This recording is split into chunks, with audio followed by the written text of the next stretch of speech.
Nah, kita hari ini membicarakan masih tentang pajak, ya kita sampai habis pajak terus ya.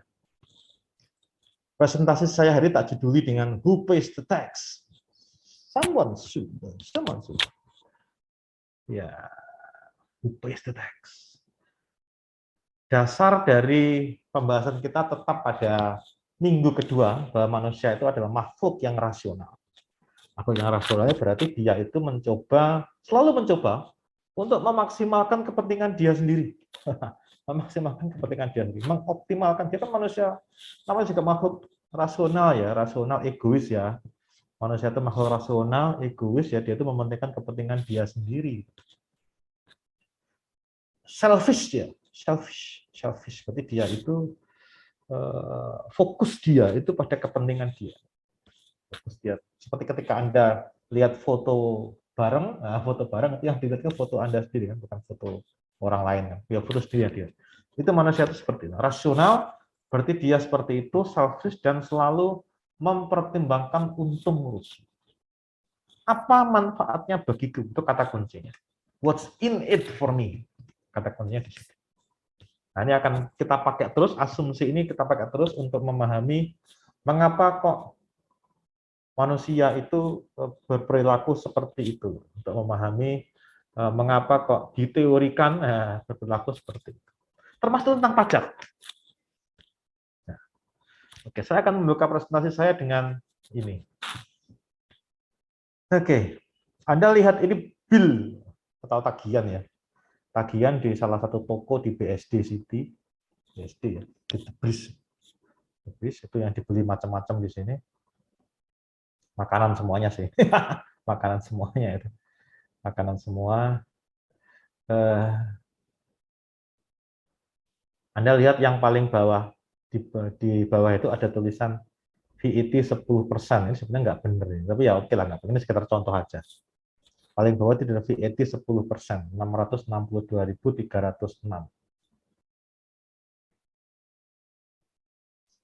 Siapa yang bayar pajak? Siapa yang bayar nih? 600.000 ini siapa yang bayar? Konsumen, Pak. Konsumen. Kata Maulana konsumen. Benar nggak konsumen? Benar nggak Tiara? Konsumen. Iya, Pak. Betul, Pak. Konsumen ya. Bayarnya kemana nih? 600.000 ini.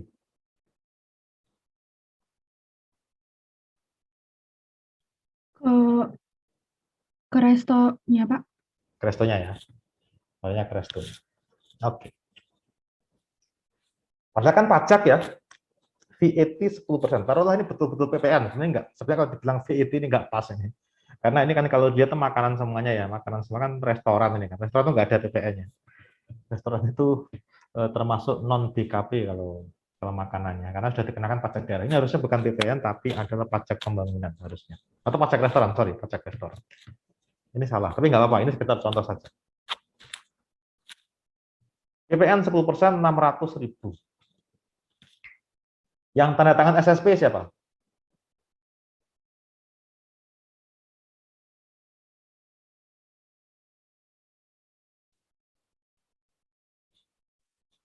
Pihak produsennya, Pak. Pihak yang jualan.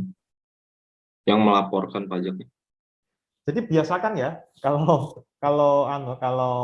menjawab soal atau apapun itu selalu konkret. Maulana bilang pihak produsen, oke. Yang melaporkan, oke. Siapa yang pihak produsen yang melaporkan? Siapa Maulana? Konsultan pajak mungkin, Pak. Oke, konsultan pajak, oke. Konsultan pajak. Konsultan pajak itu tidak bisa menandatangani laporan. SPT dia nggak bisa tanda tangan dia. SPT. Anda mesti baca dulu DKUP itu. Oke, yang bayar pajak. Ini cara bayarnya gimana sih 600.000 ini?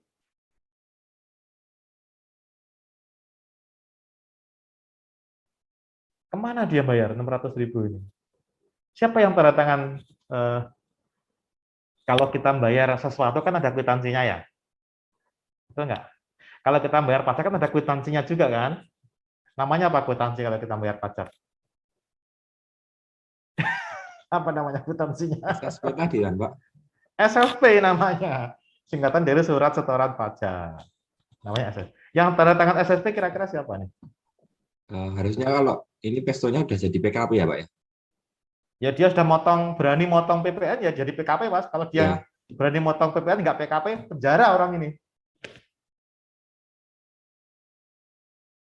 Jadi siapa yang tanda tangan SSP ini?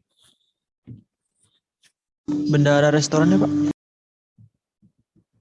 Oke, bendahara restoran. Oke. Ya, mungkin aman kalau saya bilang yang setor SSP yang tanda SSP adalah pengurus pesto. Iya kan? Jadi gitu Maulana. Kalau jawab soal yang tanda SSP siapa? Bukan wajib pajak, Pak, atau produsennya, Pak, atau pengusaha, Pak. Bukan. Pengurus pesto. Itu, Bos. Kalau jawabanmu itu adalah yang mungut pajak siapa? Yang setor pajak siapa?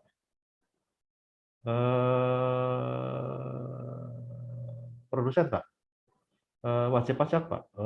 Perusahaan, Pak. Oke. Itu orang melihatnya, anak ini dia ide Ctrl F ya, Ctrl F. Atau dia nggak ngerti apa yang dia lakukan itu dikasih tahu orang gitu. Ngerti kan maksudku ya? Ngerti nggak Maulana maksudnya? Oh ya, ngerti Pak. Ngerti kan? Nah, yang tanda tangan SSP siapa nih? Pengurusnya Pesto kan? Berarti kalau begitu, orang yang tanda tangan SSP itu adalah apa yang oleh Gruber disebut dengan statutory tax incident. Siapa yang tanda tangan SSP? Itulah yang disebut sebagai si orang yang nanggung pajak. Orang yang nanggung pajak itu disebut dengan tax incident. Jadi teori tax incident itu menjawab siapa sebenarnya orang yang nanggung pajak. Kalau menurut statutory, ya gampang kan saya lihat aja SSP-nya. Siapa yang tanda tangan? Oh, pengurusnya Pesto. Oh, berarti Pesto yang nanggung beban pajaknya. Pesto. Tapi kan ternyata nggak semudah itu ya. Nggak semudah itu kan. Tadi dibilang bahwa, tadi ada yang bilang siapa tadi ya? Tiara tadi yang bilang bahwa, oh enggak, itu yang bayar adalah konsumennya, Pak. Bayarnya ke siapa, Tiara? Yang bayarnya ke toko, Pak. Ke Pesto kan. Iya nggak gitu, Tiara, nggak? Iya, betul, Pak. Bayarnya ke toko, ke Pesto ini. 600.000 dibayar ke Pesto. Tapi si orang ini yang beli makanan ini dia tanda tangan SSP enggak? Enggak tanda tangan, Mas. Jadi dia sebetulnya bukan penanggung beban pajak menurut statutory tax incident.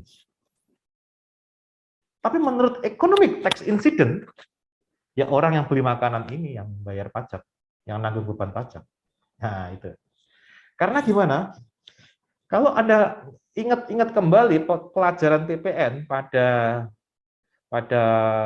semester 5 lalu, itu kan PKPM ya. Ujungnya siapa sih yang nanggung yang bayar ujungnya siapa sih? Konsumen tingkat akhir, Pak. Konsumen tingkat akhir.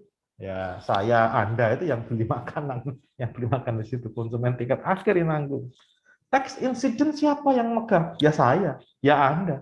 Siapapun itu, ya, konsumen tingkat akhir yang tidak bisa lagi mengkreditkan pajak masukan yang sudah dia bayar.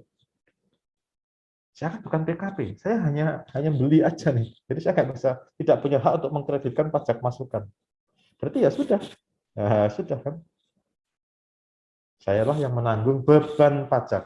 Berarti economic tax incidence ada di tangan saya. Dan saya tidak perlu tanda tangan SSP. Tanda tangan SSP itu berarti statutory tax incident tuh. Itu adanya nanti itu. Makanya dalam konteks pelajaran kita ini, statutory tax incidence itu tidak terlalu mendapatkan diskusi karena sudah jelas. Siapa yang tanda tangan SSP ya itu yang statutory tax incidence. Jelas orangnya. PPN, siapa yang tenang PPN? Ya mungkin pengurusnya Pesto. Pengurusnya Pesto. Ya siapapun itulah yang ditunjuk sama itu kan, jadi pengurusnya siapa tuh? Yang kirim spesimen tanda tangan siapa tuh gitu kan? Ya pengurusnya Pesto itu. Nah, ini adalah statutory tax incident. Ini tidak lagi menjadi isu karena sudah jelas. Tapi economic tax incident ini yang rada-rada ribet ini. Kalau PPN mungkin sederhana karena kita bisa melihat bisa dialihkan ke orang lain. Tapi apakah sesederhana itu? Ya, nanti akan kita lihat belakangan. Nah, ini adalah apa namanya tax incident. Jadi Anda tahu bedanya antara statutory sama economic tax incident. Yang satu adalah melihat bukti otentik dokumen, yang satu melihat realnya siapa yang jadi realnya siapa yang nanggung beban pajak. Sekarang kalau seperti ini bagaimana? Apa efek ini kan kita sudah lihat nih ya, yang brosur kayak gini kan sering Anda lihat ya. Gara-gara ada COVID kan, dari tahun 2020 itu sudah ada PPN-nya sudah nol lah gitu. PPN-nya. Kalau di sini dibilang DP 0%, PPN 0%, serba nol. Oh, oke, ini bahasa marketing aja nih gitu. Ini sebetulnya salah. PPN 0% ini salah. PPN 0% itu hanya ada dalam konteks apa?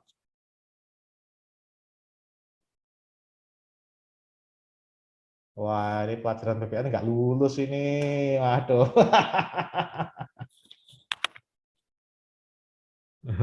Matkul PPN nggak lulus ini. Ayo ngulang lagi, ambil lagi. Ini kalau kampus yang asli, kampus yang biasa itu sudah tak suruh ngisi KRS lagi tuh, ngambil mata kuliah PPN lagi.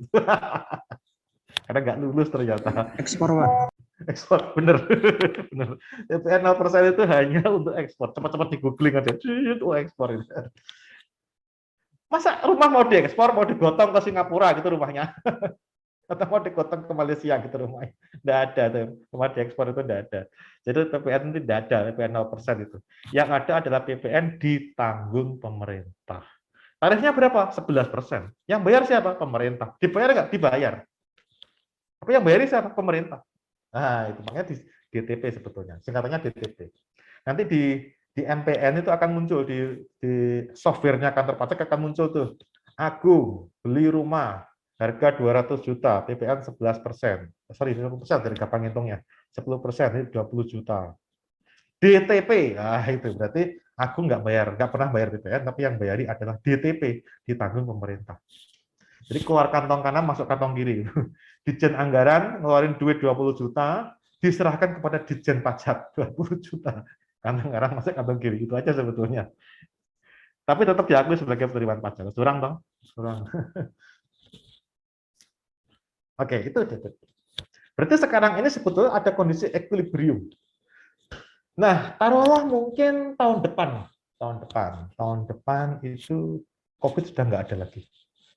Terus Sri Mulyani kemudian mengumumkan di media massa bahwa mohon maaf ya guys, gara-gara COVID sudah nggak ada lagi, ini insentif PPN DTP untuk real estate tak cabut ya. Efeknya apa?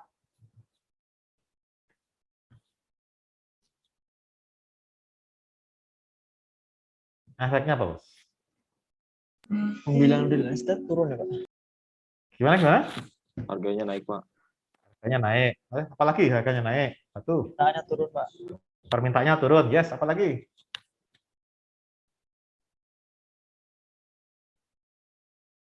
Oke, dua itulah ya. Harga naik, permintaan turun. Nih. Kurvanya kira-kira seperti ini. Kurva tak comot dari bukunya Gruber itu sebetulnya dia konteksnya adalah bukan real estate, konteksnya adalah BBM gitu konteksnya, tapi ini nggak apa-apa. Prinsipnya sama. Ini adalah di sebelah kiri, ini adalah kondisi ketika masih PPN DTP. Sudah ada equilibrium di titik A. Kemudian Sri Mulyani bilang bahwa sekarang lagi di kampus Sri Mulyani, lagi di kampus dia. Kemudian dibilang bahwa PPN tak hapusin ya insentifnya ya, real estate ya. Jadi tadinya yang DTP 11% ditanggung pemerintah, sekarang ditanggung konsumen. Nah, akibatnya apa? Seperti yang Anda bilang tadi. Harga naik, Pak. Loh iya kan harga naik kan. Yes. Nah, akhirnya harga naik. Harga naik, Mas. Harga naik. Nah, harga naik. Sehingga kurva suplai geser. Cus. Cus. Akibatnya apa? Equilibrium bergeser. Jazz. Permintaan turun. Des.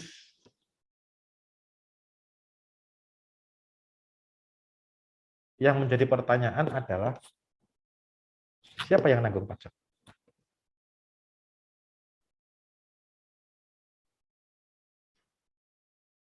Kalau kita ngomongnya PKPM, jelas. Yang nanggung pajak siapa yang nanggung pajak? Konsumen, Pak. Konsumen. Tapi apa iya konsumen yang nanggung fully beban pajaknya? Enggak, Pak, produsen juga. Kenapa produsen juga? Kenapa, Bos? Ada ide? Kenapa? Kira-kira apa alasannya kok produsen juga harus nanggung? Halo, Mbak Niken? Nah, Mbak Niken. Mana Niken? Jadi dibilang kan produsen juga nanggung kan? Iya, iya, iya.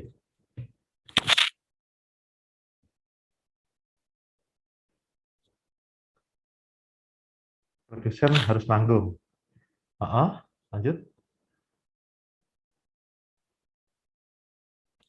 Soalnya kalau misalkan dilihat dari sini ya Pak, itu kan keseimbangan awalnya kan di 100 di titik A itu. Terus dia itu kan geser karena pajak dia ke atas. Tapi kan di situ kan itu ada surplus itu loh Pak, yang 80 ke 100. Ada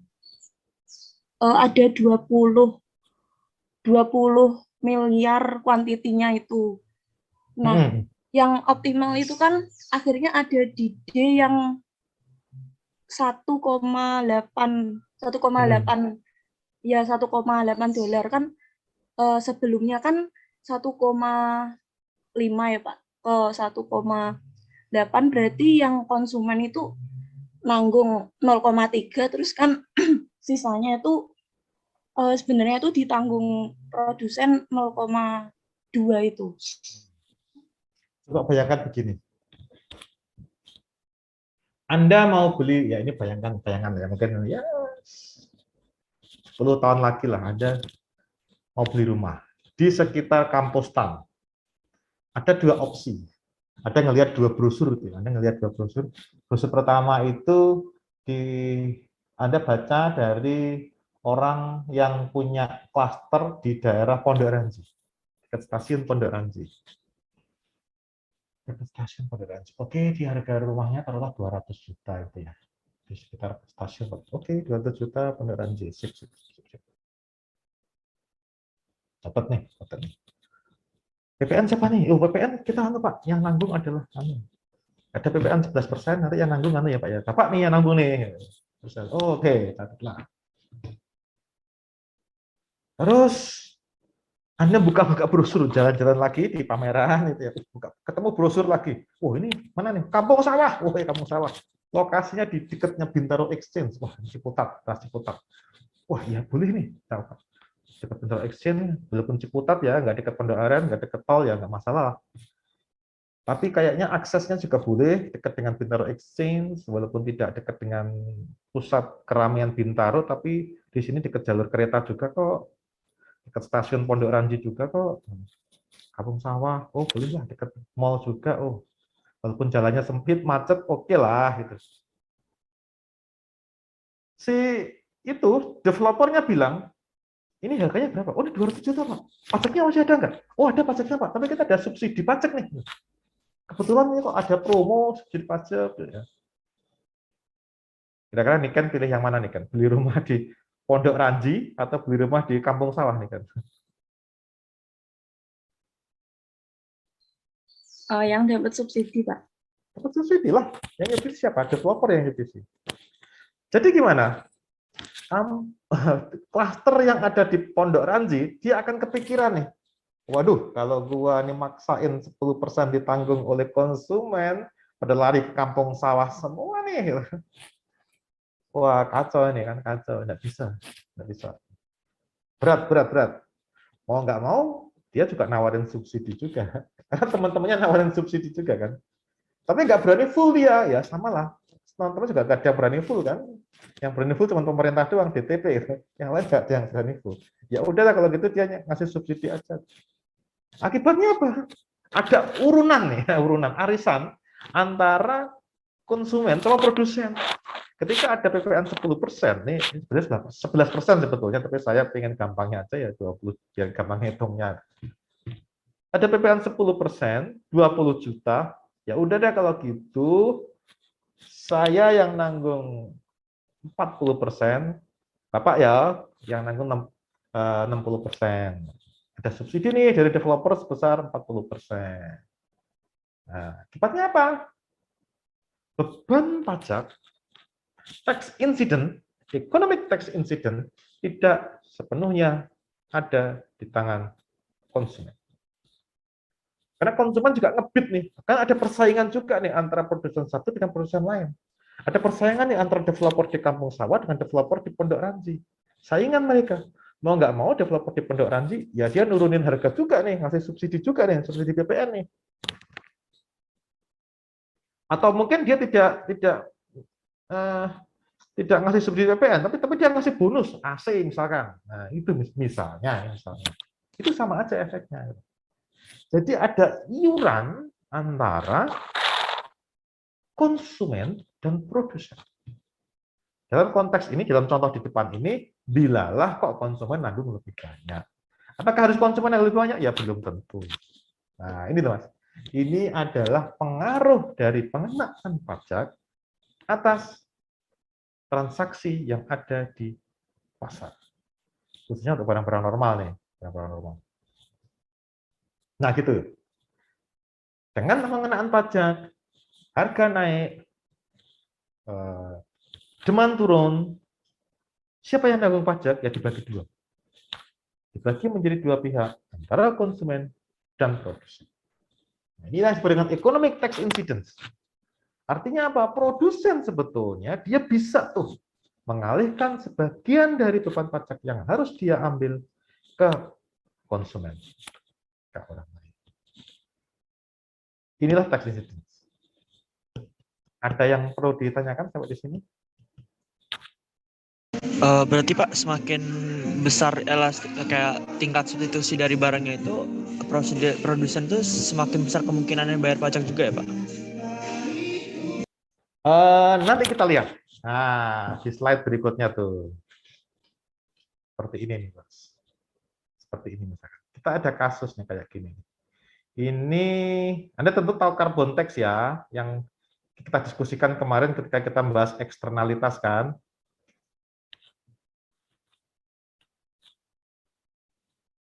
Jadi di sini pada bulan Juli, ya bulan depan itu, maka akan mulai dikenakan pajak karbon atas pembangkit listrik tenaga uap (PLTU). Ya Anda tahu sendiri kan, pajak karbon ini arahnya kan untuk mengatasi eksternalitas ya. Yang namanya PLTU kan bahan bakarnya biasanya kan dari apa nih? Batu bara kan, bahan bakarnya biasanya kan. Sehingga batu bara dibakar, keluar asap. Nah, batu bara kan termasuk sumber energi yang paling kotor ya sebetulnya batu bara ini. Kotor banget ya itu. Ya ada sih yang bersih, tapi rata-rata batu bara itu kotor banget. Jadi dia itu polutif banget itu. Polutif. Menghasilkan polusi, ada eksternalitas. Cara ngatanya gimana? Dipajakin. Namanya carbon tax. Nah, kalau misalnya ini taruhlah PLN nih yang punya pembangkitnya nih, misalkan begitu ya. Taruhlah PLN yang punya pembangkit. Pakai batu bara, dibakar, keluar asap, dikenakan pajak karbon bulan depan. Efeknya apa yang terjadi? Efek ikutannya apa kira-kira?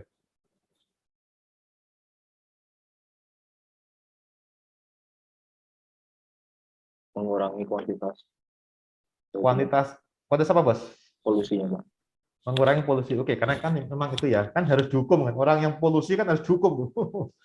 Jadi kan efeknya begitu sebetulnya ya. Orang yang masih polusi dihukum. Makanya kalau Anda bawa motor, beli Pertalite ke pom bensin, terus nggak mau dorong tapi digas-gas terus, Anda tuh eksternalitas loh, harus dihukum itu.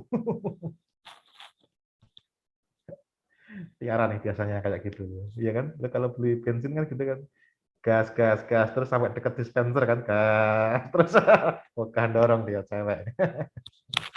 Harus dihukum loh, Tiara loh. Harus dimahalin tuh bensin yang dibayar ke lo, yang lo beli. Nah, tadi dibilang oleh Lutfi bahwa efeknya apa nih? Oh, turun Pak, polusinya turun kan dibakar.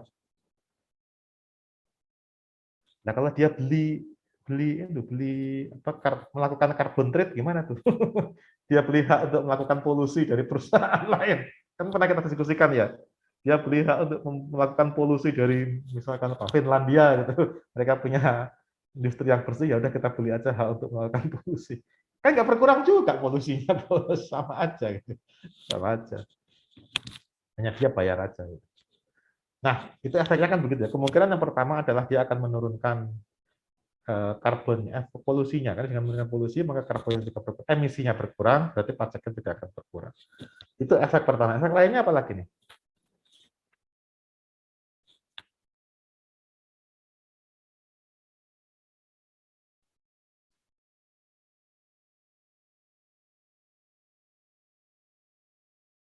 Karena tadi kan, karena dia mengurangi emisi kan.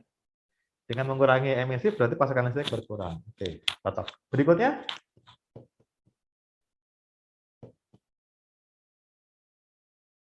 Harganya makin mahal. Kenapa kok harganya makin mahal?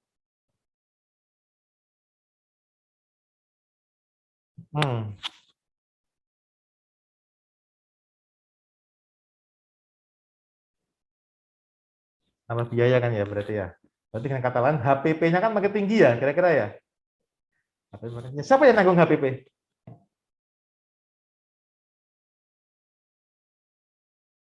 PLN-nya ya. Sekarang kita lihat. Kalau PLN itu dia HPP-nya naik, kan berarti mau nggak mau ongkos dia kan makin mahal tuh. Makin mahal kan? Kalau misalkan saya pemerintah nih, saya pemegang saham mayoritas di PLN. Saya minta tahun ini setoran dividen dari PLN adalah 10.000. Kira-kira kemudian PLN bilang, wah mohon maaf nih ya Pak Erick Thohir ya, mohon maaf nih. Saya mohon maaf nih ya, karena gara-gara ada carbon tax kita jadi lebih mahal listrik kita nih. Orang jadi nggak menurunkan suplai listrik loh Pak, menurunkan konsumsi listrik loh. Kita jualannya jadi turun nih Pak. Orang jadi nggak mau beli lagi di kita nih. Gitu nggak sih?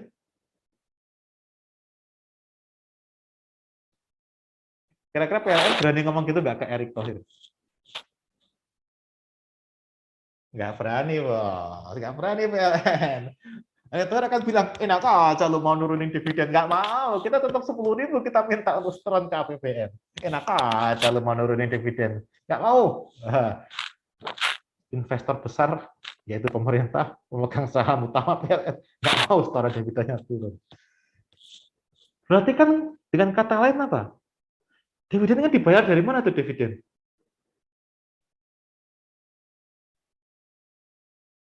Net profit kan. Berarti kan PLN nggak mau net profit dia turun kan? Berarti kalau dia nggak mau net profit turun, apa yang dia lakukan? Turunin harga tarif. Hah? Kalau turunin harga berarti omset dia turun, bos. Omset dia turun, profitnya pasti turun, bos.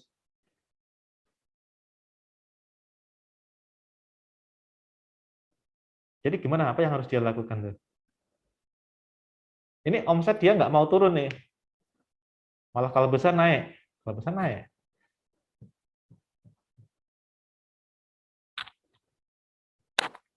Tarifnya dibesarin.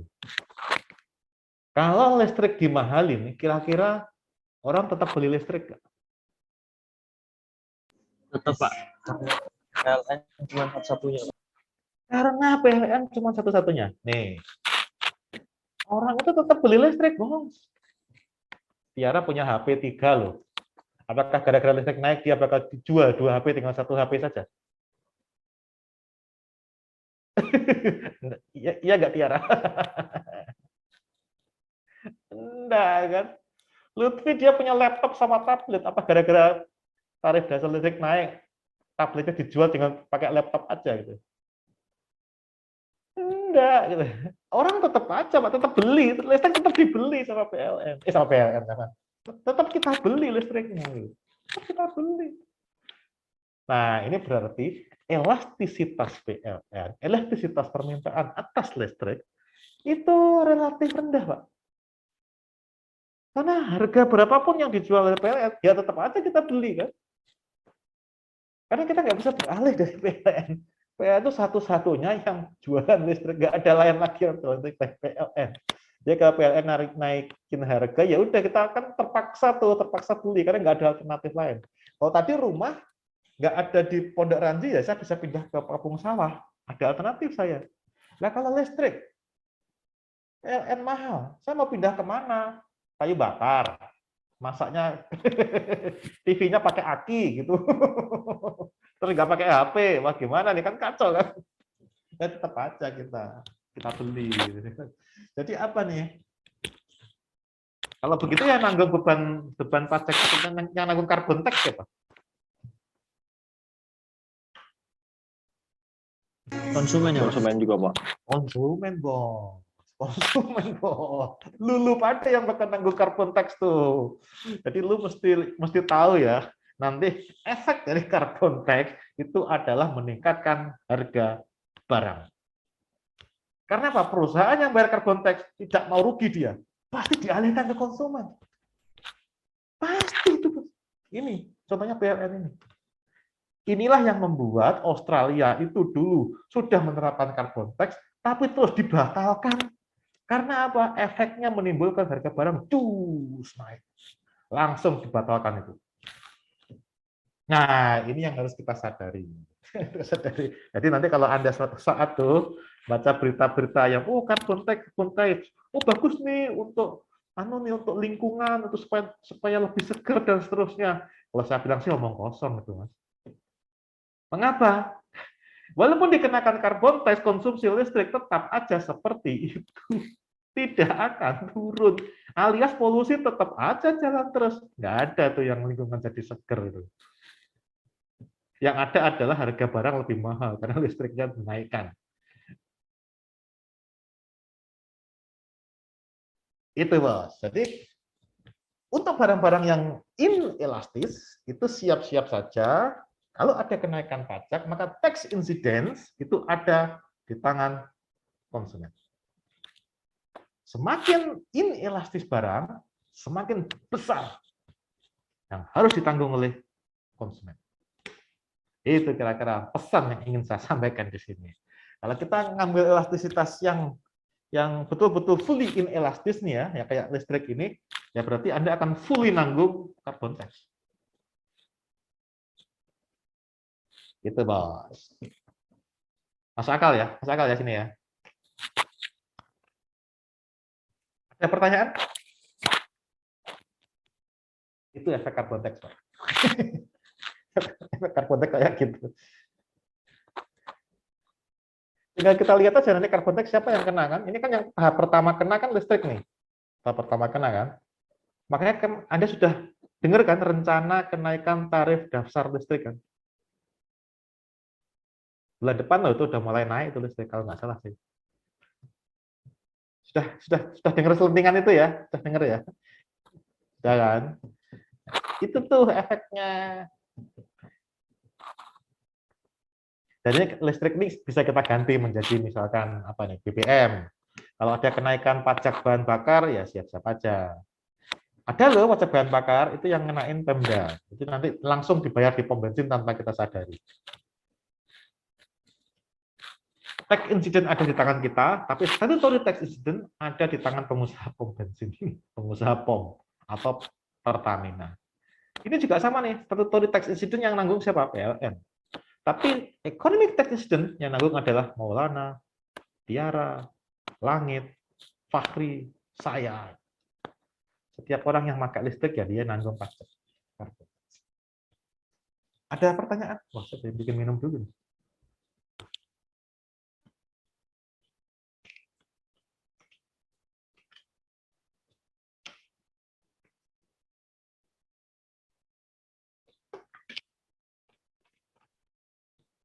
Nggak ada?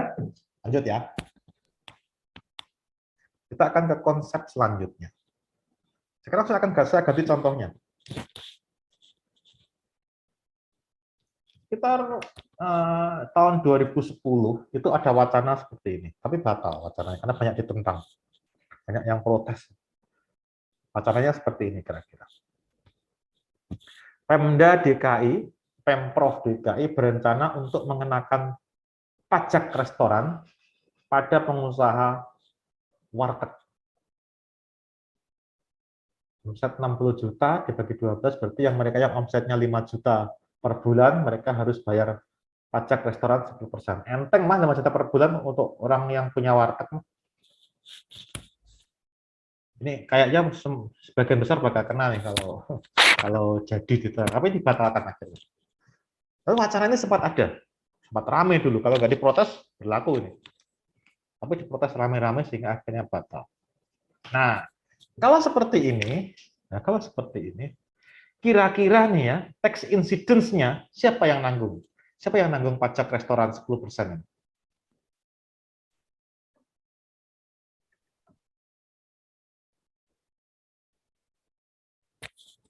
Ide, kira-kira siapa yang nanggung? Arya barangkali ada masukan, ada pendapat? Siapa yang nanggung Arya?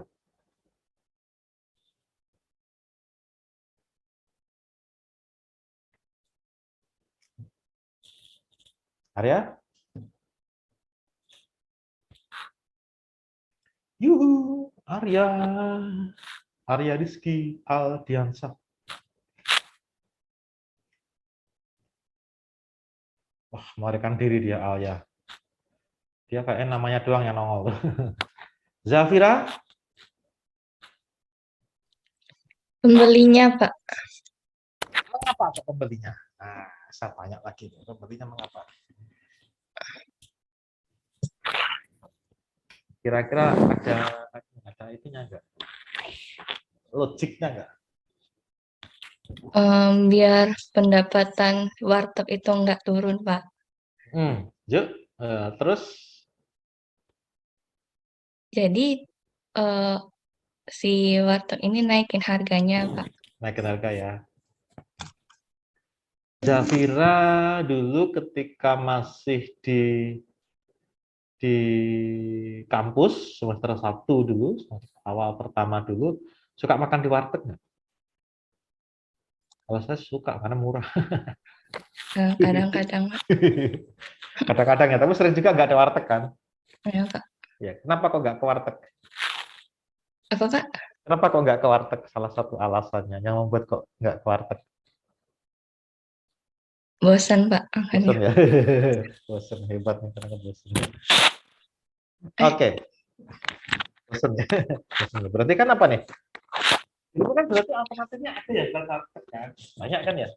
Oh iya, Pak. Banyak penggantinya, Pak, substitusi. Banyak penggantinya kan. Selain warteg kan ada kemana aja biasanya dulu ke warteg? Ke restoran cepat saji, Pak. KFC gitu ya, McDonald gitu ya mungkin ya. Iya, Pak. Atau mungkin ke warung Padang barangkali ya. Iya, Pak. Pastikan kalau ke warung Padang itu bungkus ya, jangan dimakan di situ ya. Karena kalau dibungkus nasinya lebih banyak. Selalu seperti itu kalau di warung Padang. Bisa perhatiin kalau di warung Padang, bungkus bang. Nah itu nasinya kita banyak dapatnya. Kalau dimakan situ dikit nasinya. Kita mau warung Padang seperti itu semuanya. Nah, alternatifnya kan banyak ya.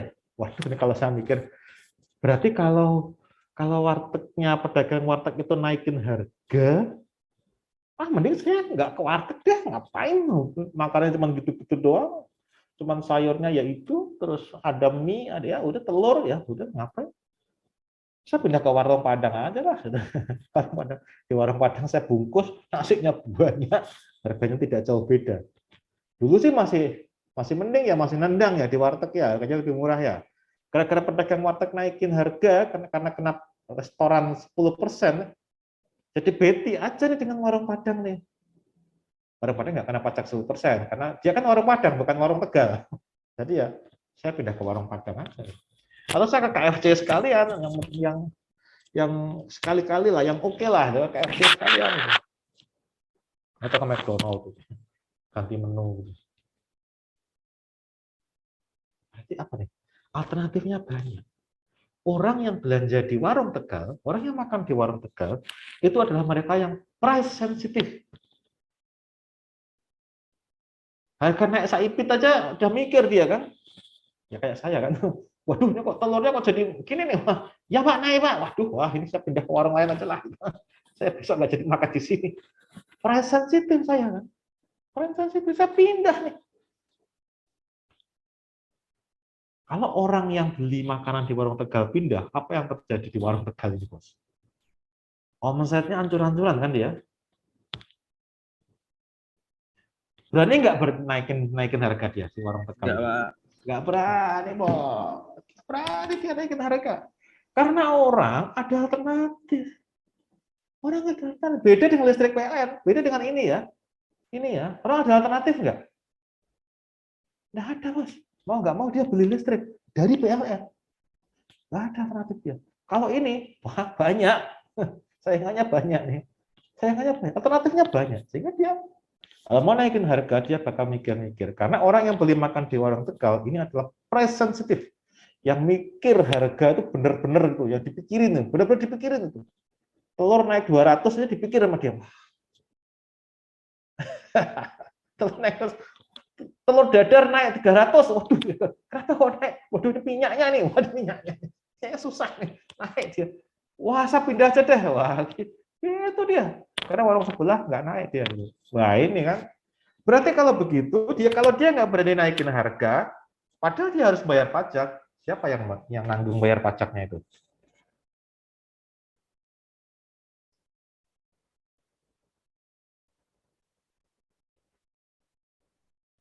Siapa Andika?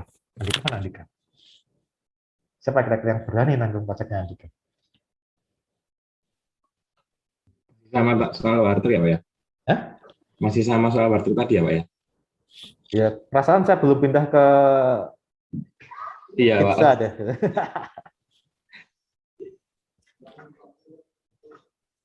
Tetap ke konsumen sih Pak yang Pak. Secara tidak langsung ya Pak ya? Kalau secara langsung, Wartegnya Pak yang nanggung. Ya, secara langsung tetap warteg kan yang nyetor Pak. Karena nambah biaya produksinya yang listrik tadi Pak. kalau lo naikin harga, kalau jadi pengusaha warteg, lo naikin harga pada kabur lo, yang beli lo. Pada pindah ke warung sebelah, pindah ke warung Padang semuanya. Ya mungkin sama sambil naikin kayak porsinya gitu Pak. Tapi ya mungkin nggak seberapa gitu. Biar untuk ngakali dikit gitu Pak. Kalau saya tidak akan berani naikin harga, Bos. Karena nanti yang beli bakal kabur semuanya. Orang yang beli di warteg itu kan bukan orang anu lah, bukan ya orang-orang modelnya kan orang-orang kayak saya ini yang beli di warteg kan, bukan orang-orang anu lah yang yang mampu gitu kan, bukan lah ya, manusia-manusia model-model saya ini yang beli di warteg itu. Kalau telur naik 100 saja kita mikirnya setengah mati. Mending saya pindah aja deh kalau telur naik 100, telur dadar naik 200, waduh gitu tuh. Udah waduh duluan kan. Padahal udah terlanjur ngambil 2 telurnya. Ternyata naik 200, waduh. Jadi saya tidak akan berani naikin harga, Bos.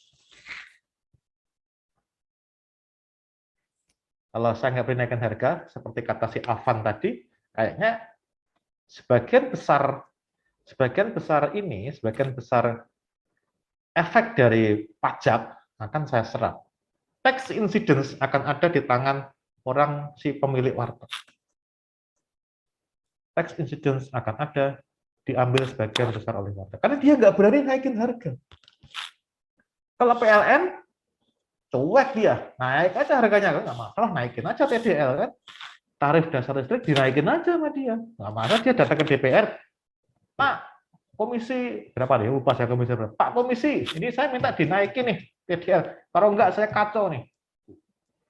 Jadi gara-gara ada pajak karbon ini, waduh, kan gitu kan. Kacau kita. HPP kita jadi naik terus-terusan nih, kalau nggak diberesin TDL, kacau nih. Permintaan akan listrik berkurang nggak? Enggak, Pak. Aziz tetap aja dia 2 handphone nyala semuanya kan. Satu untuk pacaran, satu untuk kuliah kan. Nyala semuanya dia. Tetap aja. Tetap aja. Tapi kalau warteg, wah beda ini. Beda, warteg beda. Kita ngeri-ngeri sedap nih kalau mau naikin harga. Ngeri-ngeri sedap nih. Jadi warteg ini adalah contoh permintaan yang sifatnya elastis. Karena dia konsumennya itu adalah rata-rata price sensitive. Naik harga sedikit aja dia udah waduh gitu aja dia. Yang kayak gini nih dilematis nih. Ya dia mau nggak mau harus gimana nih kan? Mau nggak mau ya harus saya yang tanggung nih. Nah, kalau nggak nanti customer saya bakal cabut ke forum punyanya si Uda nih, namanya si Uda Snell nih, punyanya Uda Snell nih. Waduh, kacau nih kan. Mau nggak mau kita harus tanggung, Pak. Mau nggak mau kita harus tanggung. Barang kita adalah barang yang sifatnya sensitif. Orang yang beli sama kita itu price sensitif. Barang-barang kita adalah barang-barang yang elastis. Jadi kita nggak mau ngambil risiko, mempertahankan harga. Kita serap aja deh. Kita serap aja deh. Nah, kira-kira seperti itu. Masih tentang warteg, masih tentang diskusi tentang warteg. Sampai tadi di sini nggak ada pertanyaannya, oke ya pertanyaannya? Nggak ada pertanyaan kan? Jelas kan? Atau ada yang mau tanya? Silakan.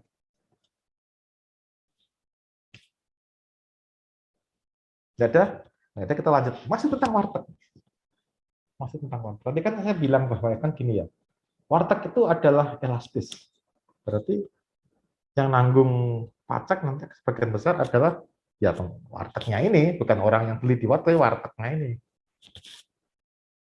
Wartegnya ini sebetulnya siapa? Warteg. Kan warteg ini kan banyak ya, di dalam warteg itu kan ada banyak orang ya. Ada si pemilik warteg, ada si orang yang nyewain tempat untuk dijadiin warteg, ada mbak-mbak yang jualan, yang layanin pembeli warteg, ada yang masak, tukang masak di dapur. Ya ini siapa nih? Warteg ini siapa yang sebetulnya yang bayar pajak sebetulnya, yang nanggung 10% tadi itu? Siapa kira-kira?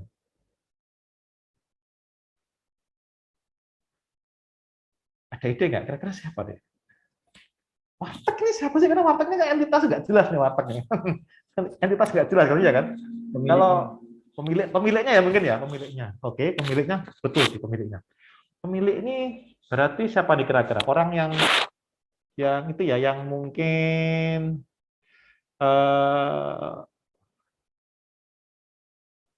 kan kita kan kalau pemilik itu barangkali dia yang punya, barangkali yang dia kontribusi tanah barangkali ya, atau kontribusi rukonya gitu mungkin ya. Pemilik modalnya, Pak. Pemilik modal barangkali kan. Orang yang invest untuk beli ini nih, apa sih namanya? Ini apa sih namanya? Yang gini-gininya tempat kaca-kaca tempat jualan, etalase. Itu etalase. Atau yang nyetor uang untuk beli kursi, atau nyetor uang untuk beli kompor gitu-gitu ya. Gitu-gitu maksudnya apa ya? Gitu ya maksudnya ya. Iya, mungkin, Pak. Ya, seperti itu ya. Pemilik modal. Nah, untuk menjalankan warteg, kita itu kan perlu apa yang orang sebut sebagai faktor produksi, ya kan? Masih ingat nggak faktor produksi? Pelajaran ekonomi, pengantar ilmu ekonomi. Apa aja tuh faktor produksi? Tadi dibilang Afan modal, satu. Kerja, Pak. Nah, kerja, apalagi? Ya, dua itu aja deh. Bahan material. Bahan material, barangkali oke lah. Itu mungkin masuk modal lah. Tapi dua itu aja lah.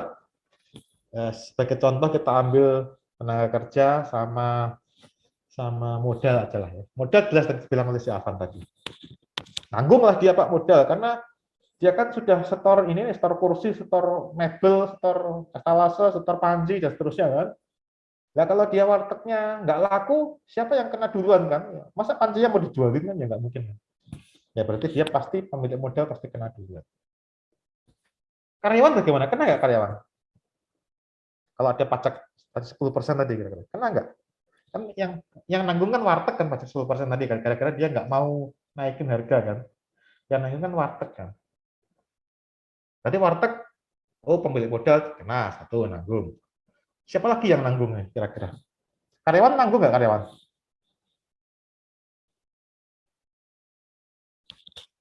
Bisa aja, Pak, Bisa aja. Maksudnya gimana bisa aja nih, Adit?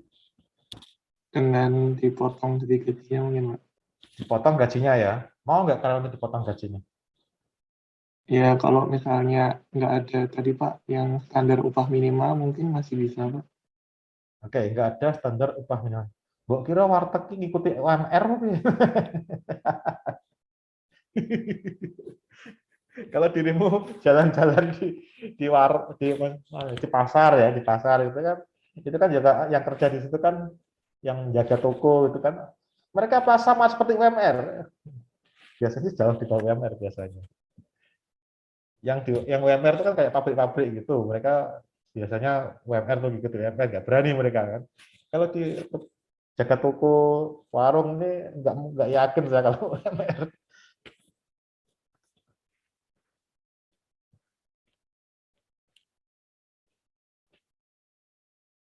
Tapi poinnya betul bahwa karyawan itu dia kemungkinan akan nanggung atau nanggung apa nggak nanggung? Bisa nanggung lah ya, bisa nanggung lah ya. Kalau seperti apa? Kalau seperti apa?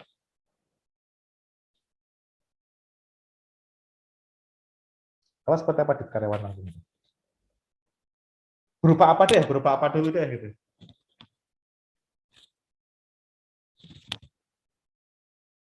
Kalau dirimu pengusaha warteg, terus harus bayar pajak 10% gitu, kamu bilang apa ke karyawanmu?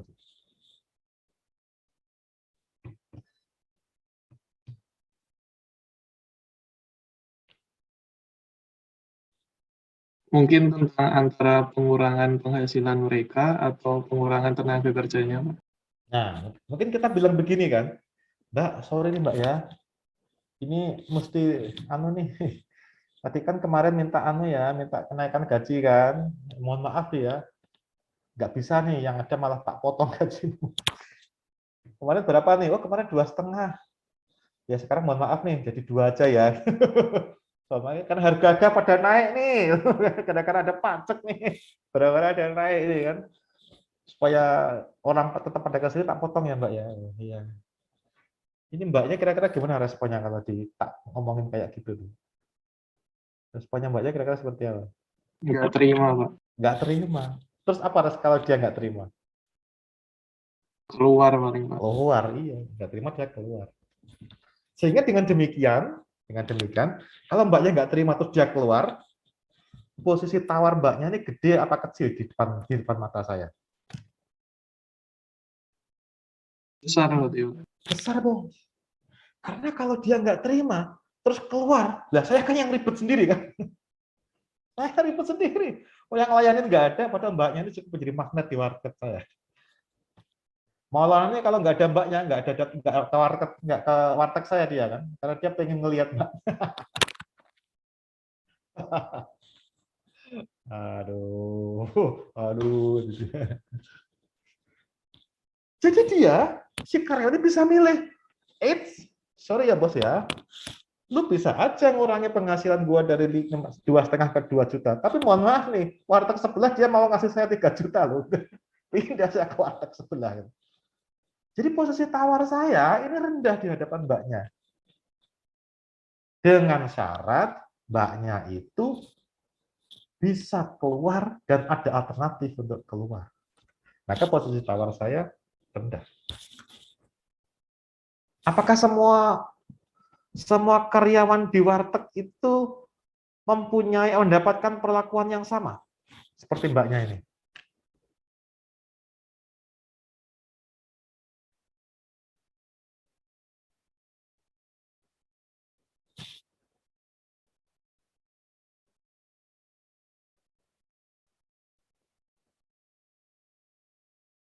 Bagaimana kalau gini?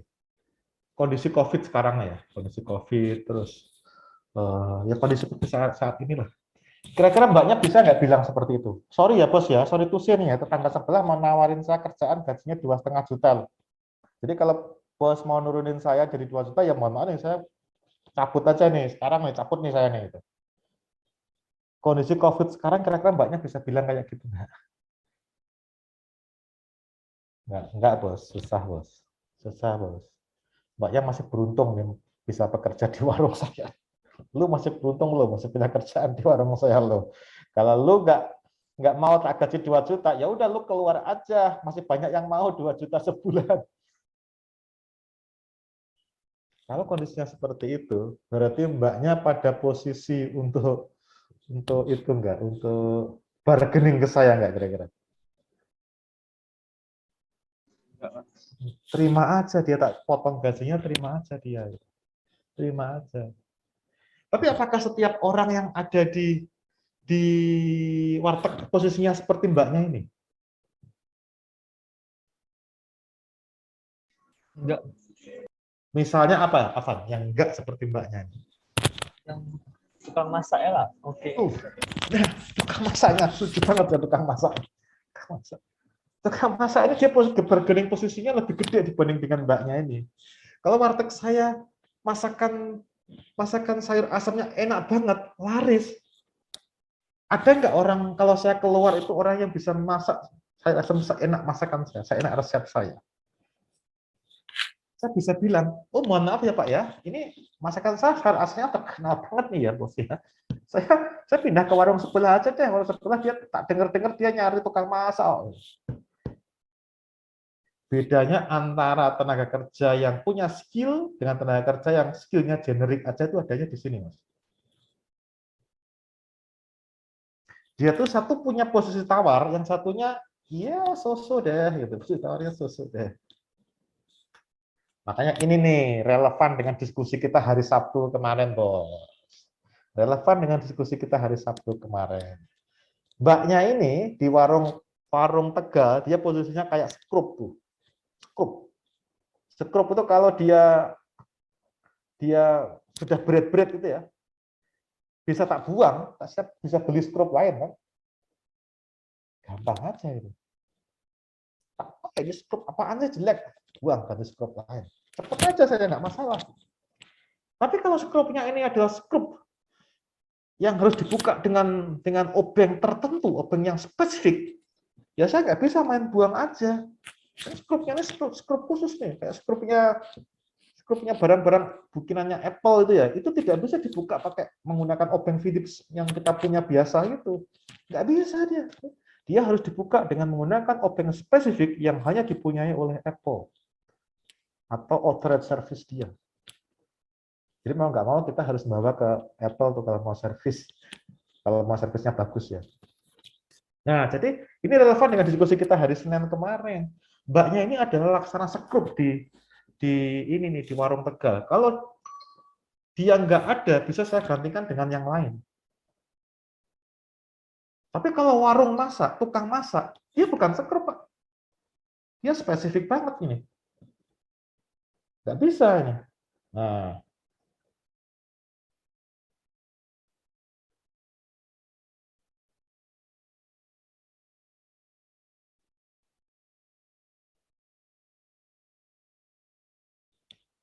nggak bisa dia. Jadi terkait dengan diskusi kita hari Sabtu kemarin, Anda mau jadi skrup apa mau jadi tukang masak nih? Skrup yang bisa diganti sewaktu-waktu atau tukang masak yang susah diganti nih, yang punya bargaining position kuat nih. Kalau misalkan Anda tidak punya bargaining position kuat ya sewaktu-waktu siap-siap ditendang loh. Mau jadi mbaknya apa mau jadi tukang masak? Kalau tukang masak Anda bisa bilang, sorry ya bos ya, kita ini penilai nih, kita punya skill loh. Saya punya skill properti dan punya skill bisnis. Nggak percaya? Nih, saya punya sertifikasi. Gitu, Wah. Kalau lo nggak punya sertifikasi, lu ngapain ada di sini cuy? Nggak butuh gua. Lu ke staff surat aja deh, lu nerima surat aja deh. Gitu. Nggak bisa lagi lo jadi penilai. Nggak bisa lagi lo kesempatan untuk mendapatkan tunjangan fungsional yang kincringnya menggiurkan. Nggak ada lagi lo kesempatan ketemu sama wajib pajak. Wah, ini nih kincringnya ini nih. Lu paling jadi tukang nganterin surat di front office. Ini ada surat buat Pak Agung di lantai 2. Bawa lo, Pak. Lantai 2. Tanda tangan agenda, set, terima surat, selesai. Lu jadi skrup doang, coy. Mau lo jadi skrup? Mau lo yang kena tendang sewaktu-waktu kayak mbaknya. Itu coy, sebenarnya coy. Ini hubungannya public finance sama hari Sabtu kemarin ada sebetulnya. Nah, ini ketika Anda baca bukunya Gruber, itu Anda harus hati-hati, Bos. Karena di Gruber dibilang bahwa tenaga kerja ini termasuk yang imun terhadap penggeseran beban pajak. Apa? Karena dia bisa sewaktu-waktu pindah nyari kerja di tempat lain. Kenyataannya adalah tidak semua tenaga kerja seperti itu. Di Indonesia, terutama pas COVID, nggak bisa mbaknya nih pindah ke segala. Sorry ya bos ya, aku pindah aja deh, resign aja deh gue. Kalau udah pindah, bisa dapat tempat kerjaan di tempat lain nggak? Nih, sulit bos, sulit. Nah jadi apa yang ditulis Gruber di bukunya itu belum tentu benar. Ini yang saya bilang kita membaca, kita harus membaca dengan kritis. Apa yang ada di buku itu belum tentu benar. Apa yang ditulis di Gruber itu konteksnya adalah US spesifik. Di sana mungkin seperti itu ketika Gruber menulis ya. Tapi sekarang saya yakin tidak seperti itu lagi di Amerika Serikat. Orang Israel juga orang nyari kerja juga susah, sama aja. Kecuali orang yang punya skill. Yang punya skill sih nggak masalah, dia bisa cabut-cabut aja gitu. Warung masak di ini, dia bisa ngomong nih, wah sorry bos ya, tetangga sebelah ada yang nawarin 3 juta nih, jadi saya mohon maaf nih, saya pindah ke sebelah ya. Enak aja dia bilang seperti itu, karena dia punya skill. Nah, ini nih yang kemarin saya hari Jumat itu, hari Sabtu itu, 50% loh, kita tuh yang nggak lulus Ukom properti, terus 65% yang nggak lulus Ukom bisnis. Gitu bos, jadi situasinya gitu tuh. Anda pengen jadi orang yang skrup doang, yang sewaktu-waktu bisa digantikan, atau menjadi orang yang mempunyai skill. Yang ketika orang mau mikir, mau nendang Anda, jadi mikir-mikir dulu nih. Gitu. Ini saya pikir yang harus Anda ingat-ingat. Bulan September itu tinggal Juli, Agustus, nah tinggal 2 bulan lagi, September. Itu kita harus mulai mikir tuh.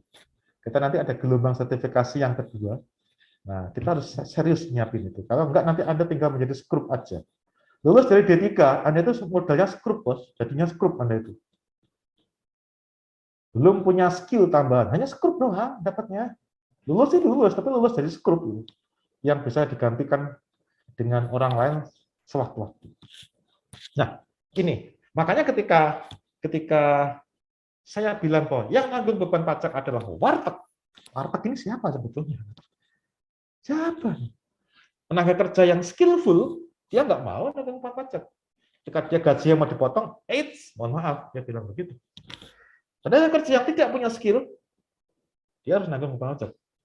Potong gajinya, ya, ikut aja dia. Nah kalau nggak ikut ya, banyak orang yang masih mau tuh. Skrup, nggak punya skill. Nah itu. Pemilik modal, oh ya saya sudah terlanjur invest beli kompor ya. Wah ini kompor saya gimana dong? Saya sudah terlanjur invest beli piring sama panci. Wah nanti kan mau dipakai apa piring sama panci saya? Pemilik modal dia nanggung beban pajak. Nah ini yang harus kita perhatikan. Barang-barang yang elastis, yang nanggung beban pajak adalah produsen. Tapi produsen ini siapa? Ya faktor produksi. Siapa yang talikan? Ya karyawan. Karyawan yang mana? Yang nggak punya skill. Nah, itu. Pemilik modal, karena dia susah untuk cabut. Itu sebetulnya. Kalau Gruber bilangnya karyawan imun, relatif imun ya, imun itu. Jadi nggak masalah, nggak mungkin karyawan kami dia bisa cabut dan cari. Nah ini juga kita mesti hati-hati baca Gruber. Itu selain dia seperti itu, kita juga harus bisa paham bahwa pandangan bahwa karyawan itu mobile, bisa pindah dari satu tempat ke tempat lain secara relatif cepat, itu adalah pandangan yang salah. Salah. Karena selalu ada entry barrier. Mbaknya ini nggak bisa dia keluar dari warteg terus kerja di Holy Cow. Bisa nggak kira-kira? Nggak bisa, bos. Ada entry barrier, bos. Nggak bisa tuh orang masuk. Lah, Mbak kira sertifikasi itu buat apa tuh? Sertifikasi itu entry barrier supaya orang tidak semena-mena mengklaim dia itu sebagai penilai. Makanya ada sertifikasi. Jadi orang tidak sembarangan aja. Oh, saya bisa juga mau nilai. Nanti kalau nggak seperti itu, kita jadinya kayak tukang gigi tuh. Tahu kan tukang gigi sama dokter gigi bedanya apa? Nah, itu kalau nggak ada entry barrier yang benar, kayak tukang gigi itu, orang just sembarangan nyabut gigi di tukang gigi, jadinya giginya pada infeksi semuanya tuh yang ke tukang gigi itu. Pada gaya-gayaan masang behel di tukang gigi, jatuhnya wah giginya infeksi. Kacau kan? Entry barrier itu seperti itu. Jadi nggak bisa orang tuh pluk, jadi pindah dari sini ke Holikol ke nggak bisa. Dari sini ke KFC, ke McDonald nggak bisa dia. Nah, makanya kalau di bukunya Gruber dia bilang karyawannya bisa lompat-lompat, resign di sini pindah ke lain langsung itu nggak bisa. Ada entry barrier. Nah ini kalau kita mesti ingat bahwa si Gruber ini adalah orang Amerika, dia bekerja di MIT. Orang Amerika itu mengusung paham liberalisme. Tenaga kerja bisa lompat-lompat, itu adalah salah satu agenda liberalisme. Dia mendorong bahwa ada kebebasan bergerak tenaga kerja dari satu tempat ke tempat lain. Kalau kita mau seperti itu, nanti penilai kita yang ngisi adalah penilai dari Malaysia. Kalau kita nggak pasang entry barrier. Anda nggak punya kerjaan nanti, karena yang ngisi orang Malaysia semuanya. Itu tuh paham liberalisme yang harus kita hati-hati. Yang harus kita hati-hati. Jadi ini yang saya maksud, kita baca buku teksnya Gruber itu harus dengan hati-hati, dengan kritis ya. Paham kan maksud saya kan? Bahwa tenaga kerja itu bisa lompat-lompat ke setiap tempat, itu bohong aja, ngomong kosong itu. Gruber salah kalau dia pendapat seperti itu. Mbaknya ini nggak bisa dia pindah ke Holiko atau McDonald. Begitu dia resign dari warung Padang, terus tahu-tahu pindah ke McDonald, nggak bisa dia. Mesti ada entry barrier dulu, mesti ada tes dulu, mesti ada macam-macam. Syarat-syaratnya dipenuhi dulu. Nggak bisa dia langsung cus, nggak bisa. Nah, itu yang harus kita yang harus kita pahami, Ada pertanyaan di sini, Pak? Ini tentang tax incidents. Saya kira ini menjelaskan banyak ya. Oh ini nantilah debt loss. Oke, saya kira itu aja tentang tax incidents. Ada yang tanya kurang jelas atau gimana? Tidak ada?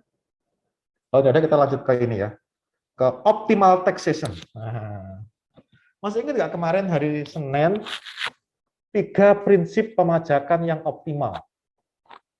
Satu apa? Simple. 2? Equitable. 3? Neutral. Ya. Yang ketiga ini yang penting. Ya ini dalam konteks ini maksud saya. Yang lain juga penting sih, tapi dalam konteks kita hari ini yang ketiga, netral yang penting. Pajak itu harus netral. Pajak yang baik adalah pajak yang netral. Netral ini maksudnya ada nggak ada pajak ya nggak ngefek. Lu ada pajak kayak, lu nggak ada pajak kayak, ya lu kayaknya perilakunya harus sama aja. Nggak ngaruh ada pajak apa nggak ada pajak. Kalau ada pajak ternyata mendistorsi keputusan para aktor ekonomi, itu pajaknya nggak netral lagi. Kita kemarin sudah lihat contohnya ya, makanya menimbulkan tax haven, ada tax insentif, ada tax competition dan segala macam itu arahnya sebetulnya memberikan petunjuk bahwa pajak itu sebetulnya nggak netral amat yang terpraktekkan itu. Padahal idealnya dia itu harus netral. Kalau netral, kalau kita kembali pada pelajaran minggu kedua mata kuliah kita ini, ada istilah namanya deadweight loss. Kalau Anda sudah lupa, tak sarankan buka-buka lagi ya materi minggu kedua ya tentang recap ilmu ekonomi ya, deadweight loss. Equilibrium A. Titik keseimbangan nih. Barangnya laku 100. Lalu ada pajak 50 sen. Pindah ke B. Barang yang laku tinggal 90. Ada selisih 10 yang turun. Omsetnya berkurang 10. Nah, 10 kali berapa harganya? Gara-gara ada deadweight loss. Gara-gara ada pengenaan pajak. Ukurannya berapa? Segitiga A, B, C. Nah, deadweight loss. Kalau pajak itu netral, harusnya deadweight loss ini nggak ada. Itu pajak yang benar tuh kayak yang netral. Pajak yang netral yang sama sekali tidak mengganggu mengganggu apa namanya perilaku ekonomi, ya debt weight loss itu 0. Ada enggak ada pajak, ya equilibrium tetap di A. Sehingga apa? Debt weight loss itu harusnya 0. Nah, pajak yang netral itu 0. Makanya pajak yang optimal adalah pajak yang bisa meminimalkan DWL. Itu pajak yang optimal seperti itu. Bisa dipahami ya? Itu pajak yang optimal kayak gitu. Dia bisa meminimalkan DWL. Debt weight loss. Itu tuh, debt weight loss itu ya omset yang berkurang gara-gara pajak, kan? Makanya begitu. Jadi duit yang beredar di kalangan pengusaha sektor privat itu jadi berkurang gara-gara berkurangnya omset akibat pengenaan pajak. Debt weight loss itu. Karena pajak itu harusnya netral, ya DWL harusnya kecil dong, malah kalau besar nggak ada. Berarti kita harus mencari titik di mana DWL itu minimal. Kalau titik itu kecapai, berarti pajak di titik itu adalah optimal tuh. Nah, kira-kira seperti itu. Ini kita recap aja yang pelajaran minggu kedua. DWL. Nah, sekarang ini misalkan saya punya 2 barang. HP, handphone, sama ini, botol air. HP sama botol air ini adalah dua barang yang kalau saya beli, maka terutang PPN. Peristiwa pembelian barang berupa HP dan peristiwa pembelian air botolan, ini adalah peristiwa yang terutang PPN. Menurut Ramsey, kita harus membandingkan berapakah debt weight loss yang timbul akibat pengenaan PPN atas pembelian HP dengan revenue atau penerimaan pajak yang diperoleh dari pengenaan pajak dari pengenaan barang itu. 1. Terus yang kedua, kita harus melakukan hal yang sama untuk air minuman, air botolan. Kita harus menghitung DWL yang timbul akibat transaksi air botolan dikenain pajak dibagi dengan penerimaan negara yang muncul yang diperoleh oleh DJP akibat mengenakan pajak atas pembelian air mineral atau air botolan. Pajak akan optimum. Ini saya membicarakan pajak atas konsumsi ya, PPN ya. Pajak akan optimum apabila lambda antara HP dan lambda ini sama, Pak.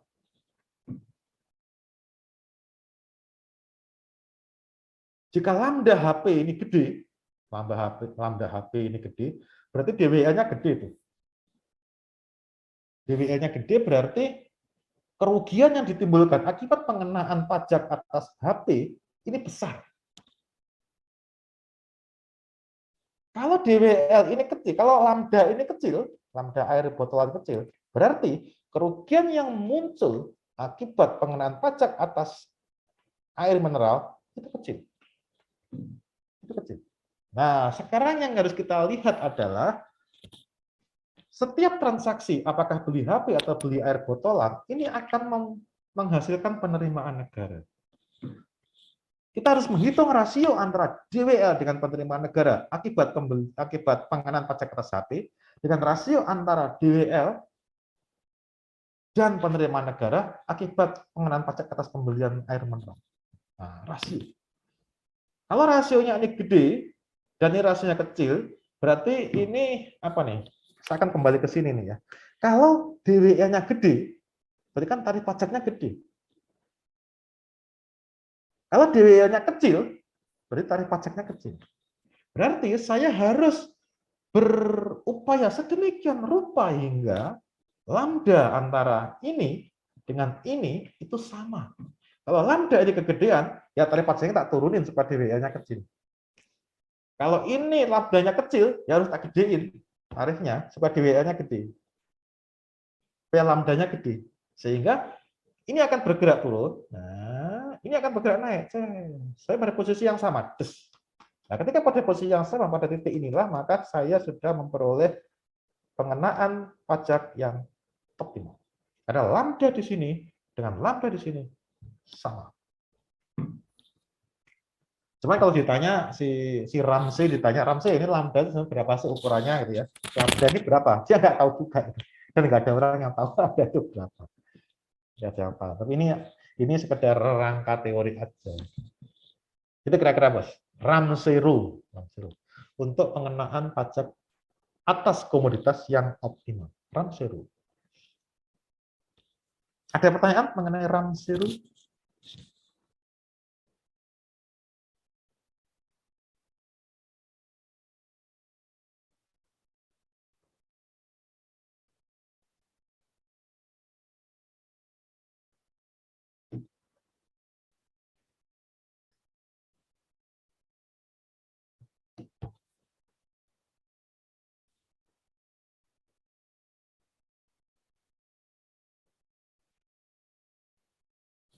Ada pertanyaan? Tidak ada? Kalau tidak ada, saya akan pindah ke bagaimana dengan income tax, pajak penghasilan. Bagaimana? Apa aturan yang berlaku di pajak penghasilan? Nah ini, kalau kita kembali lagi kepada pertemuan pertama setelah UTS, kita di situ membahas Gini rasio ya. Gini rasio. Di situ kita sampaikan bahwa Indonesia itu termasuk negara yang cukup timpang, hanya kalah dari tidak kalah dari Rusia, tidak kalah dari Rusia. Itu cukup nomor 3 atau nomor 4 kemarin itu kan, itu cukup timpang. Makanya saya pasang slide-nya seperti ini. PPh yang optimal. Jadi gini, kalau kita mempunyai penghasilan sebesar 100.000, terus ada 10 warga negara di kelas kita gitu ya. 100.000 dibagi 10 kan berarti 10.000. Setiap orang akan mempunyai penghasilan sebesar 10.000. Kalau seperti ini Gini rasionya berapa nih?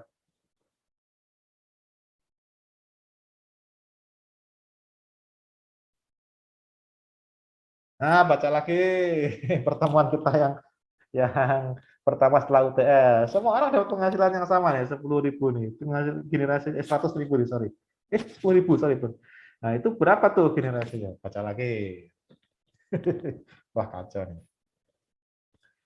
Ada 10 orang, penghasilannya 10.000 semua. Saya ngiranya begitu. Or so I thought ya. Saya ngiranya begitu. Ternyata ada laporan, Pak, mohon maaf nih, itu ada Mbah Wonokairun yang penghasilan cuma 5.000. Waduh, Wonokairun cuma 5.000. Gimana dong? Wah, Wonokairun 5.000. PKH, mana PKH? Wah, tak masukin Wonokairun ke PKH. Program Keluarga Harapan. Supaya penghasilan dia jadi dari 5.000 jadi 10.000.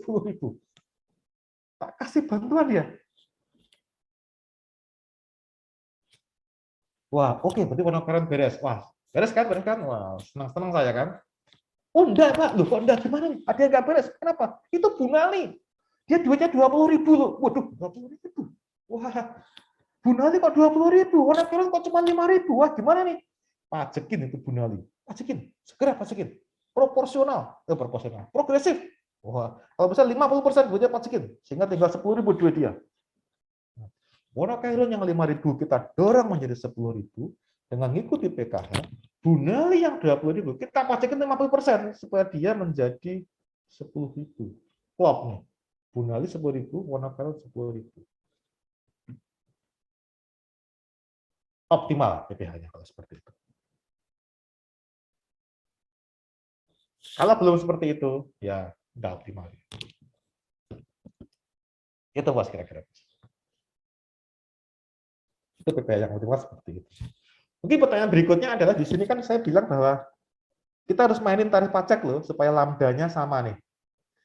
Kita juga harus mainin tarif pajak loh supaya penghasilan orang nih dari satu lingkungan ke lingkungan yang lain sama semuanya nih ya. Terus tarif pajak yang optimal ini berapa sebetulnya? Apakah kita tuh harus selalu menaikkan tarif pajak sehingga dia tuh penerimaan kita tuh akan naik terus?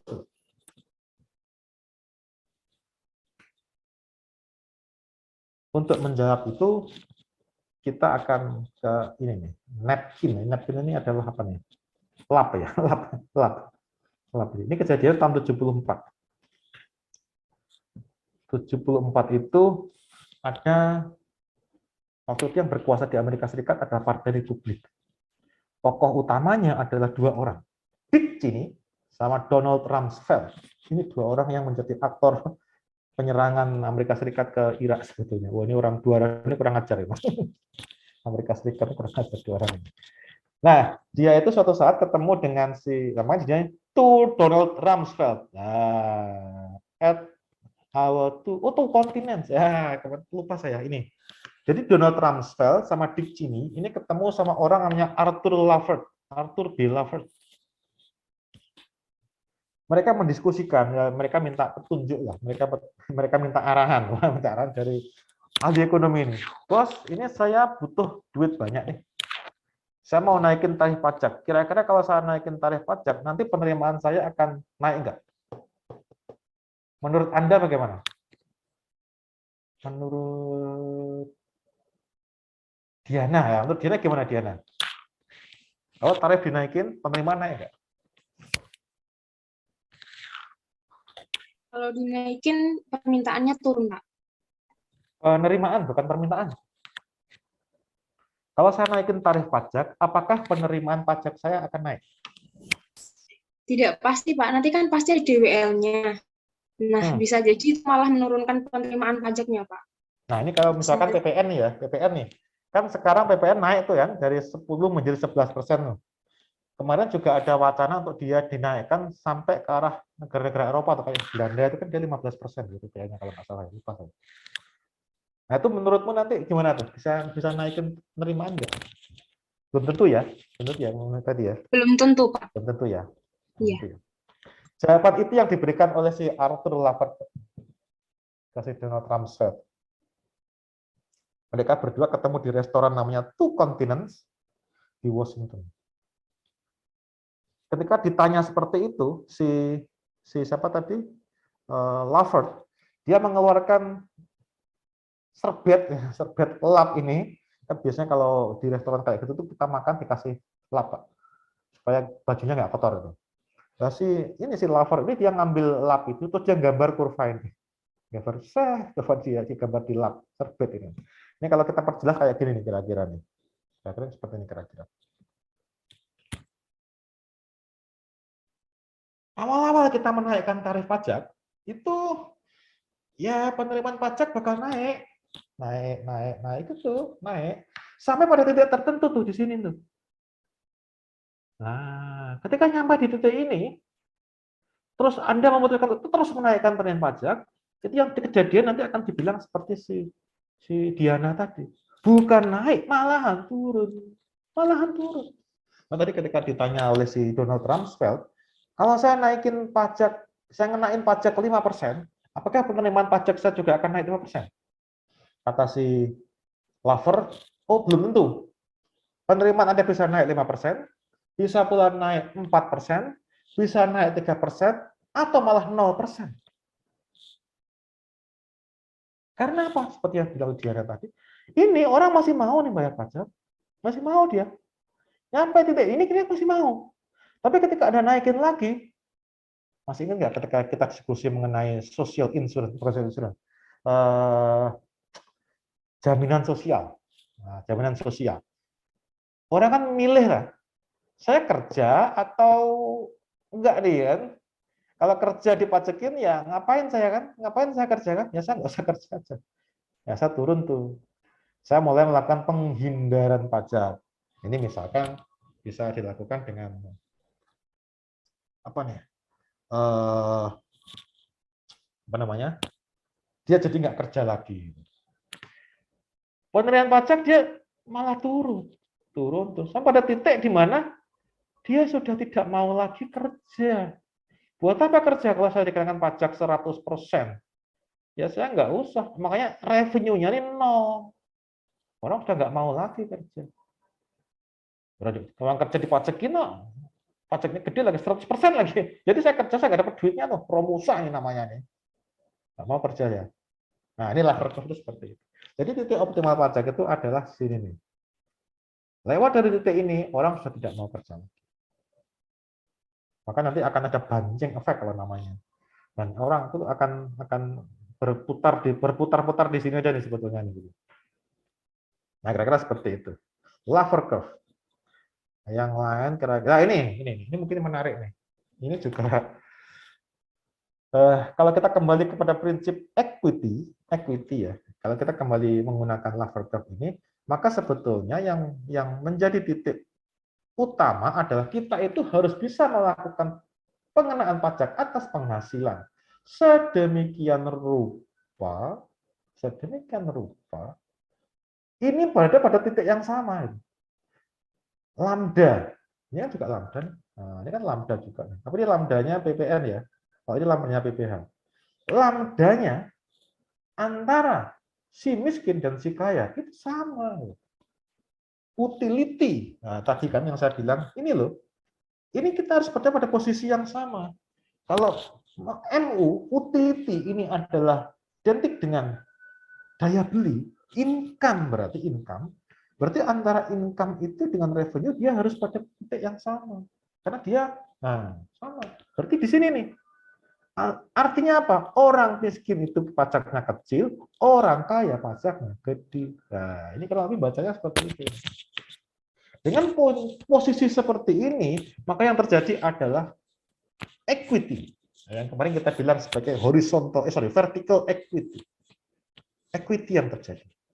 Equity itu beda sama level of playing field ya. Beda. Equity itu seperti ini. Equity itu seperti yang gambar di kanan ini. Ini adalah level of playing field.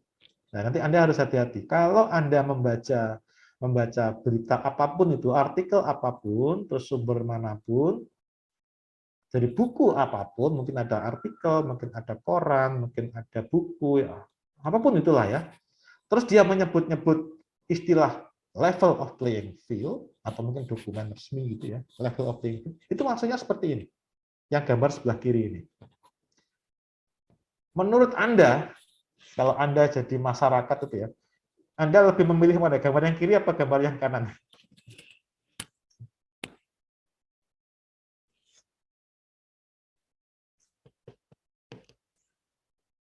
Lo milih mana, Satria?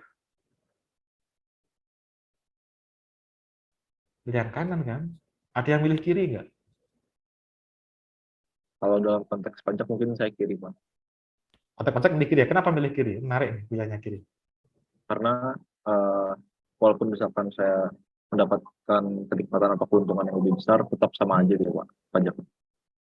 Oh, berarti ya, kayak PPN berarti ya?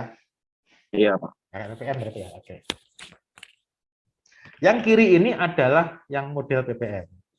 Yang kanannya ada yang model PPH. Yang kiri ini dia level of playing field. Ini kalau ini yang slogan level of playing field ini banyak disuarakan oleh mereka yang menganut ekonomi liberal, terus terang. WTO, AFTA, American Free Trade Area, itu semboyannya adalah yang kiri, level of playing field. Artinya apa? Kalau kita punya perusahaan mobil listrik gitu misalkan ya, mobil listrik gitu, harus berani diadu dengan Tesla. Kalau kira-kira kita bikin perusahaan listrik, dulu punya Dahlan Iskan, atau namanya apa itu ya? Itu kira-kira kalau diadu sama Tesla, menang mana itu?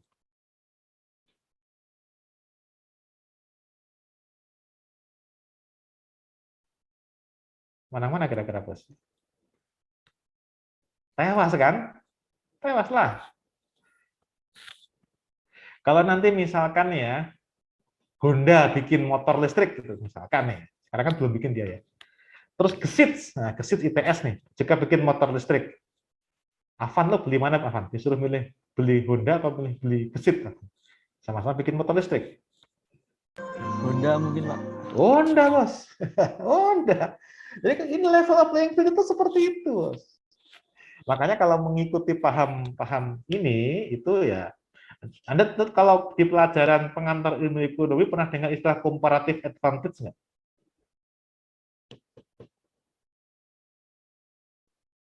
Pernah kan? Di PIE. Jadi yang pertama kali menyuarakan itu kalau nggak salah David Ricardo, comparative advantage. Artinya apa? Kalau Indonesia itu jago nanam padi, ya udahlah lu nggak usah bikin mobil listrik, ngapain? Kalau butuh mobil listrik, lu kontak Elon Musk aja, beli aja dari Elon Musk, nggak usah gaya-gaya bikin mobil listrik, ngapain gitu? Lu nanam padi aja. Nah, kira-kira begitu. Kalau ngikuti paham ini, ya kita selamanya nggak bakal bisa beli mobil, bikin mobil listrik, Pak. Ini kita ngikut, kalau Toyota nih, belum pernah dengar cerita Toyota ya. Toyota itu kan gini, Pak. Kita kan tahu ya sekarang Toyota itu seperti apa, kan? Ngerti lah. Toyota itu paling gede di Indonesia. Di Amerika dia juga mobil yang paling laris, Toyota itu. Australia sama saja. Jadi dia tuh luar biasa guritanya. Padahal Anda tahu nggak, Toyota itu aslinya dia itu kalau nggak salah pabrikan mesin tekstil. Kemudian dia nyontek mesin-mesin mobil bikinan Amerika. Ketika Amerika Perang Dunia Kedua, menang kan dia, bawa kendaraan ke Jepang kan, dia contek itu. Terus dia akhirnya bisa bikin mobil yang dikasih nama Toyopet. Toyopet. Itu dijual ke Amerika, diekspor ke Amerika. Mereka bangga banget tuh Jepang. Wah, nih kita berhasil membuat mobil. Senang banget mereka. Mungkin disambut dengan sukacita. Senang banget lah pokoknya itu. Dieksporlah ke Amerika Serikat. Di Amerika diketawain, Bos. Apaan itu Toyopet ini? Ini bukan mobil ini. Ini kotak korek api dikasih roda. Diolah-olah seperti itu. Nggak laku.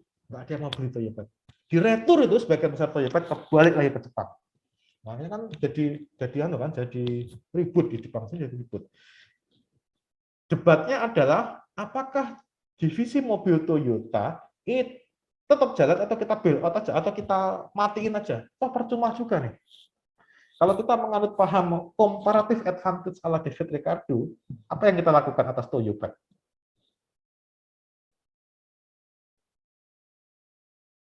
Apa kira-kira, Bos?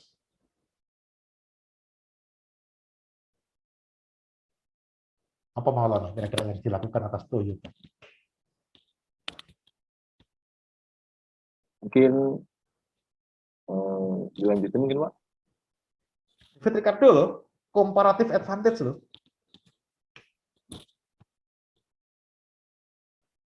Kalau ngikuti paham itu, apa yang seharusnya dilakukan?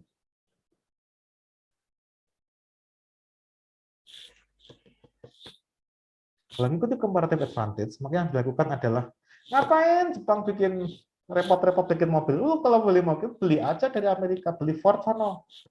Ngapain repot-repot pabrik tekstil kok beli mobil, bikin mobil? Udah nggak usah.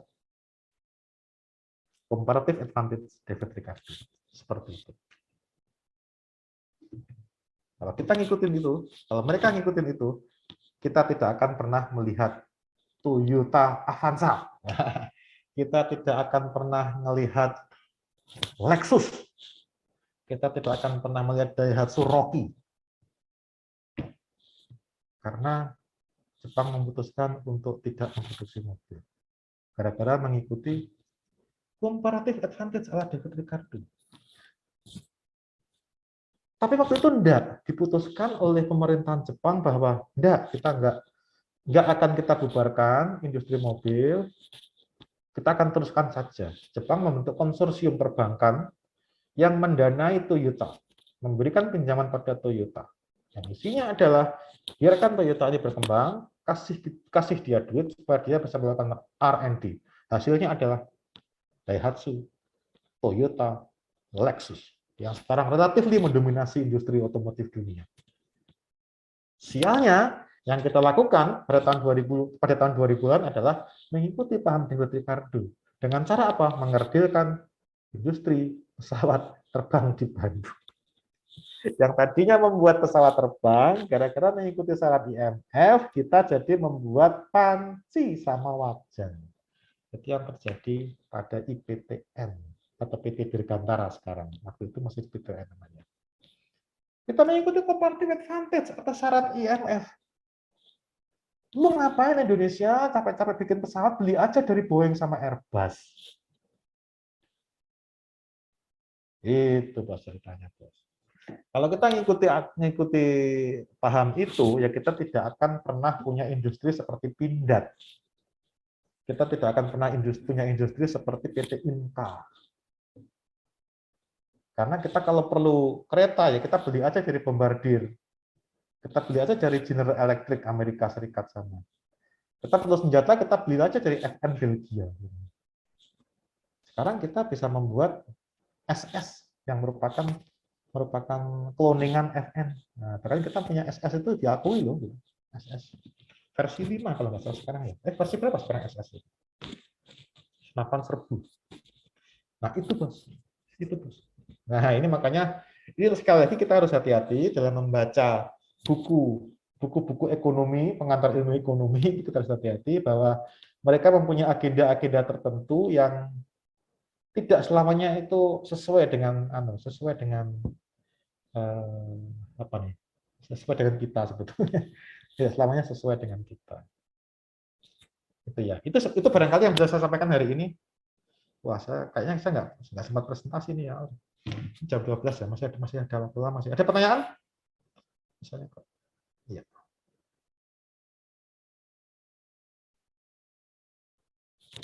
Ada pertanyaan? Izin bertanya Pak. Ya, lanjut. Gimana? Itu Pak, untuk yang tadi kan tarif pajak yang terlalu tinggi atau terlalu rendah gitu Pak, yang biar lambdanya itu bisa sama Pak antara HP dan botol tadi itu Pak. Nah itu tuh tahu kan harus ada patokan Pak, ini terlalu tinggi atau ini terlalu rendah gitu Pak, biar mereka sama gitu. Jadi yang HP itu turun, lambda botolnya naik gitu. Nah itu patokan biar samanya itu gimana ya Pak? Nggak ada patokannya Mas. Itu ya kacaunya juga ada. Nggak ada patokannya, terus terang nggak ada. Jadi kita tuh nggak ngerti juga. Lambda yang ideal itu berapa itu nggak tahu juga. Berarti pemerintah yang naikin PPN 11% ini itu tidak ada patokannya juga gitu ya? Saya kok ragu mereka punya patokan. Saya kok ragu ya mereka punya patokan. Saya nggak yakin mereka punya patokan. Itulah Pak. Ini yang apa nih ya, yang kayak mungkin kelemahan kita lah ya, kelemahan kita itu tidak tahu ya. Kita itu research based policy itu sekedar menjadi angan-angan lah, seperti menaikkan tarif PPN dari 10 ke 11%. Alasannya karena pengen apa nih ya, pengen ya sudah lama nggak disesuaikan, terus pengen penerimaan naik dan seterusnya itu kok saya nggak yakin didasari pada analisis yang mendalam ya. Karena sebetulnya menurut saya seperti yang saya sampaikan minggu lalu ya, itu menaikkan PPN itu mudah sekali dan kita tidak perlu menaikkan tarif sebetulnya. Tinggal dibanyakin tax base-nya aja, gedein tax base-nya. Caranya bagaimana? Banyakin PKP. Cara banyakin PKP gimana? Turunin threshold-nya. Karena 4,8 itu terlalu tinggi. Turun threshold-nya jadi 1 miliar gitu misalkan. Wow, itu nanti penerimaan naik 5 kali lipat, Pak. Tak jamin, wis. Karena yang jadi PKP itu naik berlipat-lipat. Nggak perlu deh. Gaya-gaya naikin tarif nggak perlu. Turunin aja PKP-nya dari 4,8 menjadi 1,8 atau menjadi 4,8 menjadi 1 miliar gitu. Wah, itu yang jadi PKB kan naik 5 kali lipat itu jumlahnya. Itu semua mengutin PPN itu. Semua mengut. Kalau sekarang kan orang nggak bisa mengut PPN karena dia bukan PKP.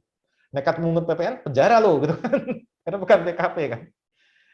Kayak ini yang slide pertama saya kan. Kalau si Vesto ini bukan PKP, dia mengut PPN 10%, penjara dia. Enak aja lo bukan PKP mengut 10% kan. Berarti duitnya kemana nih kan? Lu kantongin sendiri nih duitnya nih. Gitu kan berarti. Penjara itu langsung. Ya dengan diturunin jadi 1 miliar itu saya yakin wow itu bisa naik berlipat-lipat untuk penerimaan PPN. Itu Mas Afan. Pak, terima kasih Pak. Ngeri sebetulnya, ngeri. Ya gimana ya? Itu kenyataan di kita. Kenyataan kita seperti itu. Ya wes lah kita terima aja apa adanya. Gitu, Bos. Ada lagi pertanyaan selain apa? Pak, mau nanya Pak. Yuk. Kan kalau misalkan tadi itu sebenarnya ada batasan ya Pak terkait dengan pengenaan tarif pajaknya atau tax rate-nya tadi. Yang ini ya. Nah, ini kan tadi kita dapatnya dari yang rumus tadi ya Pak ya, yang batasnya ini. Atau kita tidak tahu berapa batasnya ini Pak, yang puncaknya ini Pak. Nggak tahu Mas. Masih nggak tahu juga. Puncak ini nggak tahu juga kita. Nah terus kalau kan tadi katanya juga kita tuh nggak tahu apa dasarnya, berapa batasnya yang untuk bisa menaikkan pajaknya ini? Kan semakin tinggi pajaknya itu kan berarti semakin besar juga kan apa DWL-nya, Pak. Oh, semakin besar juga Nah, DWL. nah terus kan DWL kita juga harus menghindari DWL karena membuat pasar tidak efisien. Terus gimana Pak terkait dengan pemerintah? Kan pemerintah selalu menaikkan agar penerimanya lebih banyak. Tetapi kan ada deadwood loss itu kan malah mungkin akan menurunkan penerimaan pajak juga ya Pak. Betul, betul. Karena gara-gara pajak ini omset jadi turun, tax base jadi nyempit. Berarti makanya tadi saya bilang kan kalau kita tuh naikin tarif pajak melewati batas tertentu itu ya bakal turun penerimaan kita. Karena ini nih, nah ini nih, karena ini nih. Dia kemarin masih ingat nggak Anda kalau PPh badan itu kan yang paling ngeri kan efeknya terhadap pertumbuhan ekonomi kan. Itu karena DWL dia itu ngeri nih. DWL dia itu ngeri. Omset dia itu bakal kena itu gara-gara dia gara-gara pemerintah naikin pajak. Ini sebetulnya efek yang kurang lebih mirip ya, tapi tidak sama persis mirip. Itu terjadi tahun 2000-an, 98, bukan 98 ya, 98. Anda belum lahir. Waktu kita mengalami nasib seperti mirip-mirip seperti Sri Lanka kemarin itu, 98. Di situ kejadiannya adalah kita mengalami krisis ekonomi dan krisis politik pada saat yang bersamaan. Efeknya adalah ini inflasi yang luar biasa besarnya. Gara-gara pemerintah itu mencoba mempertahankan nilai tukar rupiah $1 itu sama dengan 1.000. Orang kan nggak percaya, apa iya $1, 1 USD itu sama dengan 1.000? Kan nggak percaya. Melihat fundamental ekonomi Indonesia yang berantakan saat itu. Bagaimana nggak berantakan? Uang dari hulu ke hilir itu dikuasai oleh konglomerat. Bagaimana nggak berantakan kalau anak-anaknya presiden itu menguasai bisnis? Sampai sekarang pun masih ya, tapi dia sembunyi dia. Bagaimana nggak berantakan kalau kondisinya seperti itu gitu kan? Nah makanya nggak percaya, pasar pun nggak percaya. Apa iya $1 itu sama dengan 1.000? Kan? Loh, nggak percaya gimana nih? Kita punya devisanya loh, nyetak duit kita, nyetak duit. Efeknya apa? Inflasi, wus naik. Untuk ngimbangi inflasi itu kan lawannya apa Ivan lawannya? Inflasi kan berarti duit yang beredar di masyarakat kan banyak banget ya Mas. Kan berarti duit itu harus diserap kan, harus dihilangkan kan. Cara ngilangin yang paling elegan caranya bagaimana? Pajak Pak. Pajak satu. Yang kedua, cara lain yang kedua apa nih? Investasi di Bank Indonesia itu. Nah, Obligasi ya. harus dirangsang supaya orang itu mau naruh duitnya ke bank. Ya kan? Jadi jumlah beredar itu sedikit. Karena ketika masuk ke bank, maka ini bisa jadi ke BI, nanti sama BI dihancurin duitnya. Jadi orang itu dirangsang untuk nabung. Orang itu kan mau nabung kalau ada bunganya kan ya? Iya, Pak. Tahun 98 itu Pak, bunga bank itu sempat mencapai angka 70%. Pak. Serius loh, 70%. Saya sempat menikmati itu. Wah, saya punya duit kan. Waduh, ini gimana nih? Tak taruh di BCA. Dapat 170%. Kipas-kipas saya, wah lumayan ini 70%. Itu kan sebetulnya bagi dunia usaha, ngeri Pak. Bunga pinjaman yang tadinya 5%, tiba-tiba jadi 70%. Itu kan mati dia. Omset dia kayak apa itu? Itu hancur-hancuran itu. Omset dia tuh hancur-hancuran. Wah, gila dia kan. Nggak bisa jualan. Tiba-tiba saja biaya bunga itu naik, bus. HPP kan naik tinggi banget. HPP kan dimasukin ke dalam harga barang. Nah, barang naik tinggi banget. Mana mau orang beli kan? Sama seperti deadweight ini Pak sebetulnya efeknya. Nah, itu efek hancur-hancuran dia omset. Omset, wah kacau. Bukannya penerimaan pajak dapat, malah kolaps. Karena nggak ada orang yang mau beli barang. Omsetnya kolaps ya. Usaha itu kolaps. Nah, ini kalau kita nggak hati-hati, kita naikin tarif pajak sembarangan, nanti efeknya kayak itu, waktu bunga bank ini. Karena pajak ini kan bagi pengusaha itu sama. efeknya dengan bunga bank. Dia hanya sekedar cost doang, biaya aja gitu. Kalau bunga bank itu naik, ya kan masuk HPP, pajak naik, ya masuk HPP juga kan. Ya, yang tadi itu tax incidence tadi kan masuk ke HPP juga dia. Apalagi kalau barang-barangnya barang-barang yang elastis kan, ya udah kan masuk HPP kan. Tewas lah sudah dia. Nah itu tuh yang efeknya seperti itu bos. Sebetulnya kalau mau kita itu bisa loh ngitung ini bisa kita. Ngitung ini kita bisa. Kalau mau nih. Tapi pakai basisnya adalah sampel kecil, pakai eksperimen. Kita coba dulu nih, kenain tarif pajak taruhlah 10%. Efeknya gimana nih penerimaan? Oh, oke, penerimaannya 1.000. Oke, kalau begitu kita naikkan 20%. Naik enggak? Oh, naik. 30%. Naik enggak? Oh, naik 40%. Oh, mulai turun. Nah, berarti ini sekitar 40% berarti. Nah, caranya seperti itu. Tapi pakai eksperimen tadi. Eksperimen itu berarti sampel kecil. Sampel kecil berarti mungkin ya sekitar 40-an orang gitu ya. 40 orang ditaruh di dalam kelas itu, taruh dalam kelas, terus kita kasih anggap dia sebagai pengusaha, kita kasih duit. Nah, kalau kita kenain 10%, dia pajaknya berapa tuh?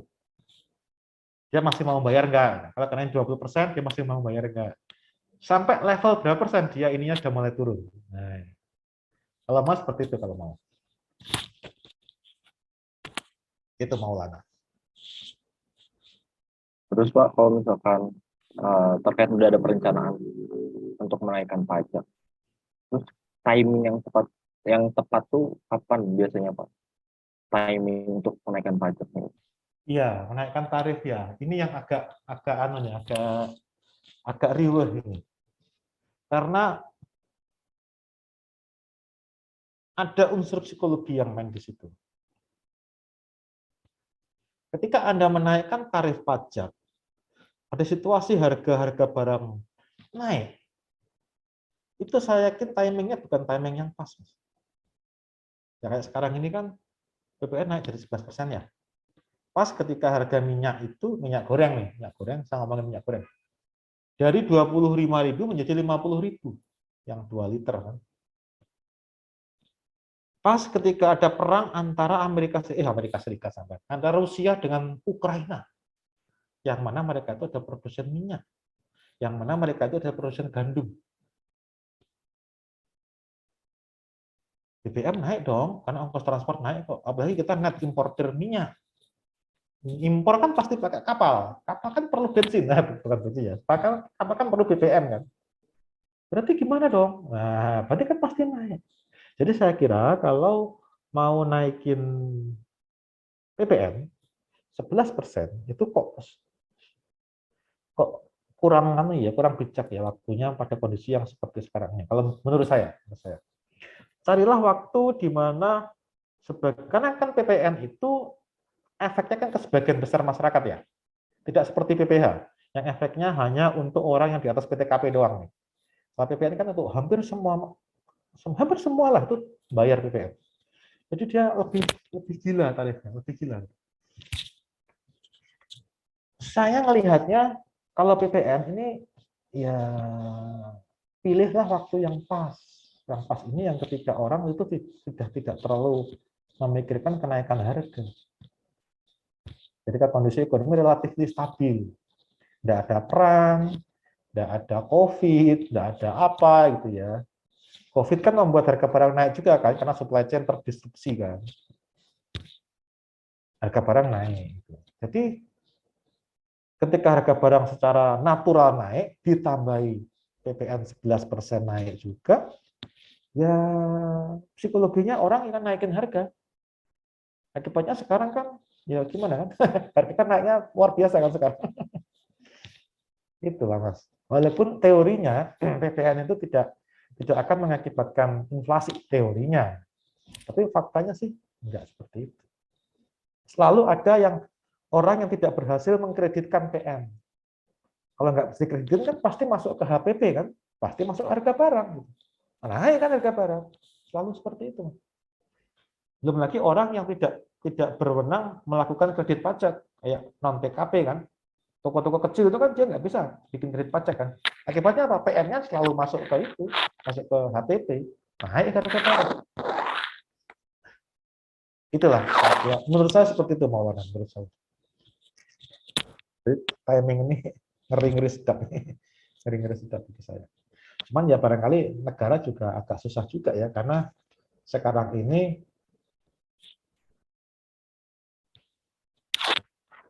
lagi butuh duit banyak. Lagi butuh duit banyak untuk proyek COVID. Nah, proyek COVID itu kan butuh duit banyak kita. Beli alkes, beli apa nih segala macam lah, beli obat-obatan, beli vaksin, itu kan butuh duit semuanya. Belum lagi rencana bangun ibu kota baru, itu juga butuh duit. Makanya solusinya kan ya nerbitin utang aja kan salah satu solusinya. Plus naikin tarif BPN, siapa tahu nanti ada manfaatnya. Nambah-nambah siapa tahu. Mungkin begitu, Maulana. Oke Pak, makasih Pak. Lagi yang lain barangkali kalau masih ada.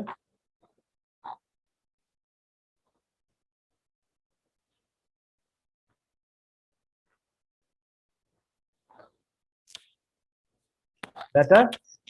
Kalau tidak ada, saya akhiri kelas kita ya. Kita ketemu lagi bulan depan. Bulan depan. Terima kasih dan kita ketemu bulan depan. Saya keluar Zoom ya.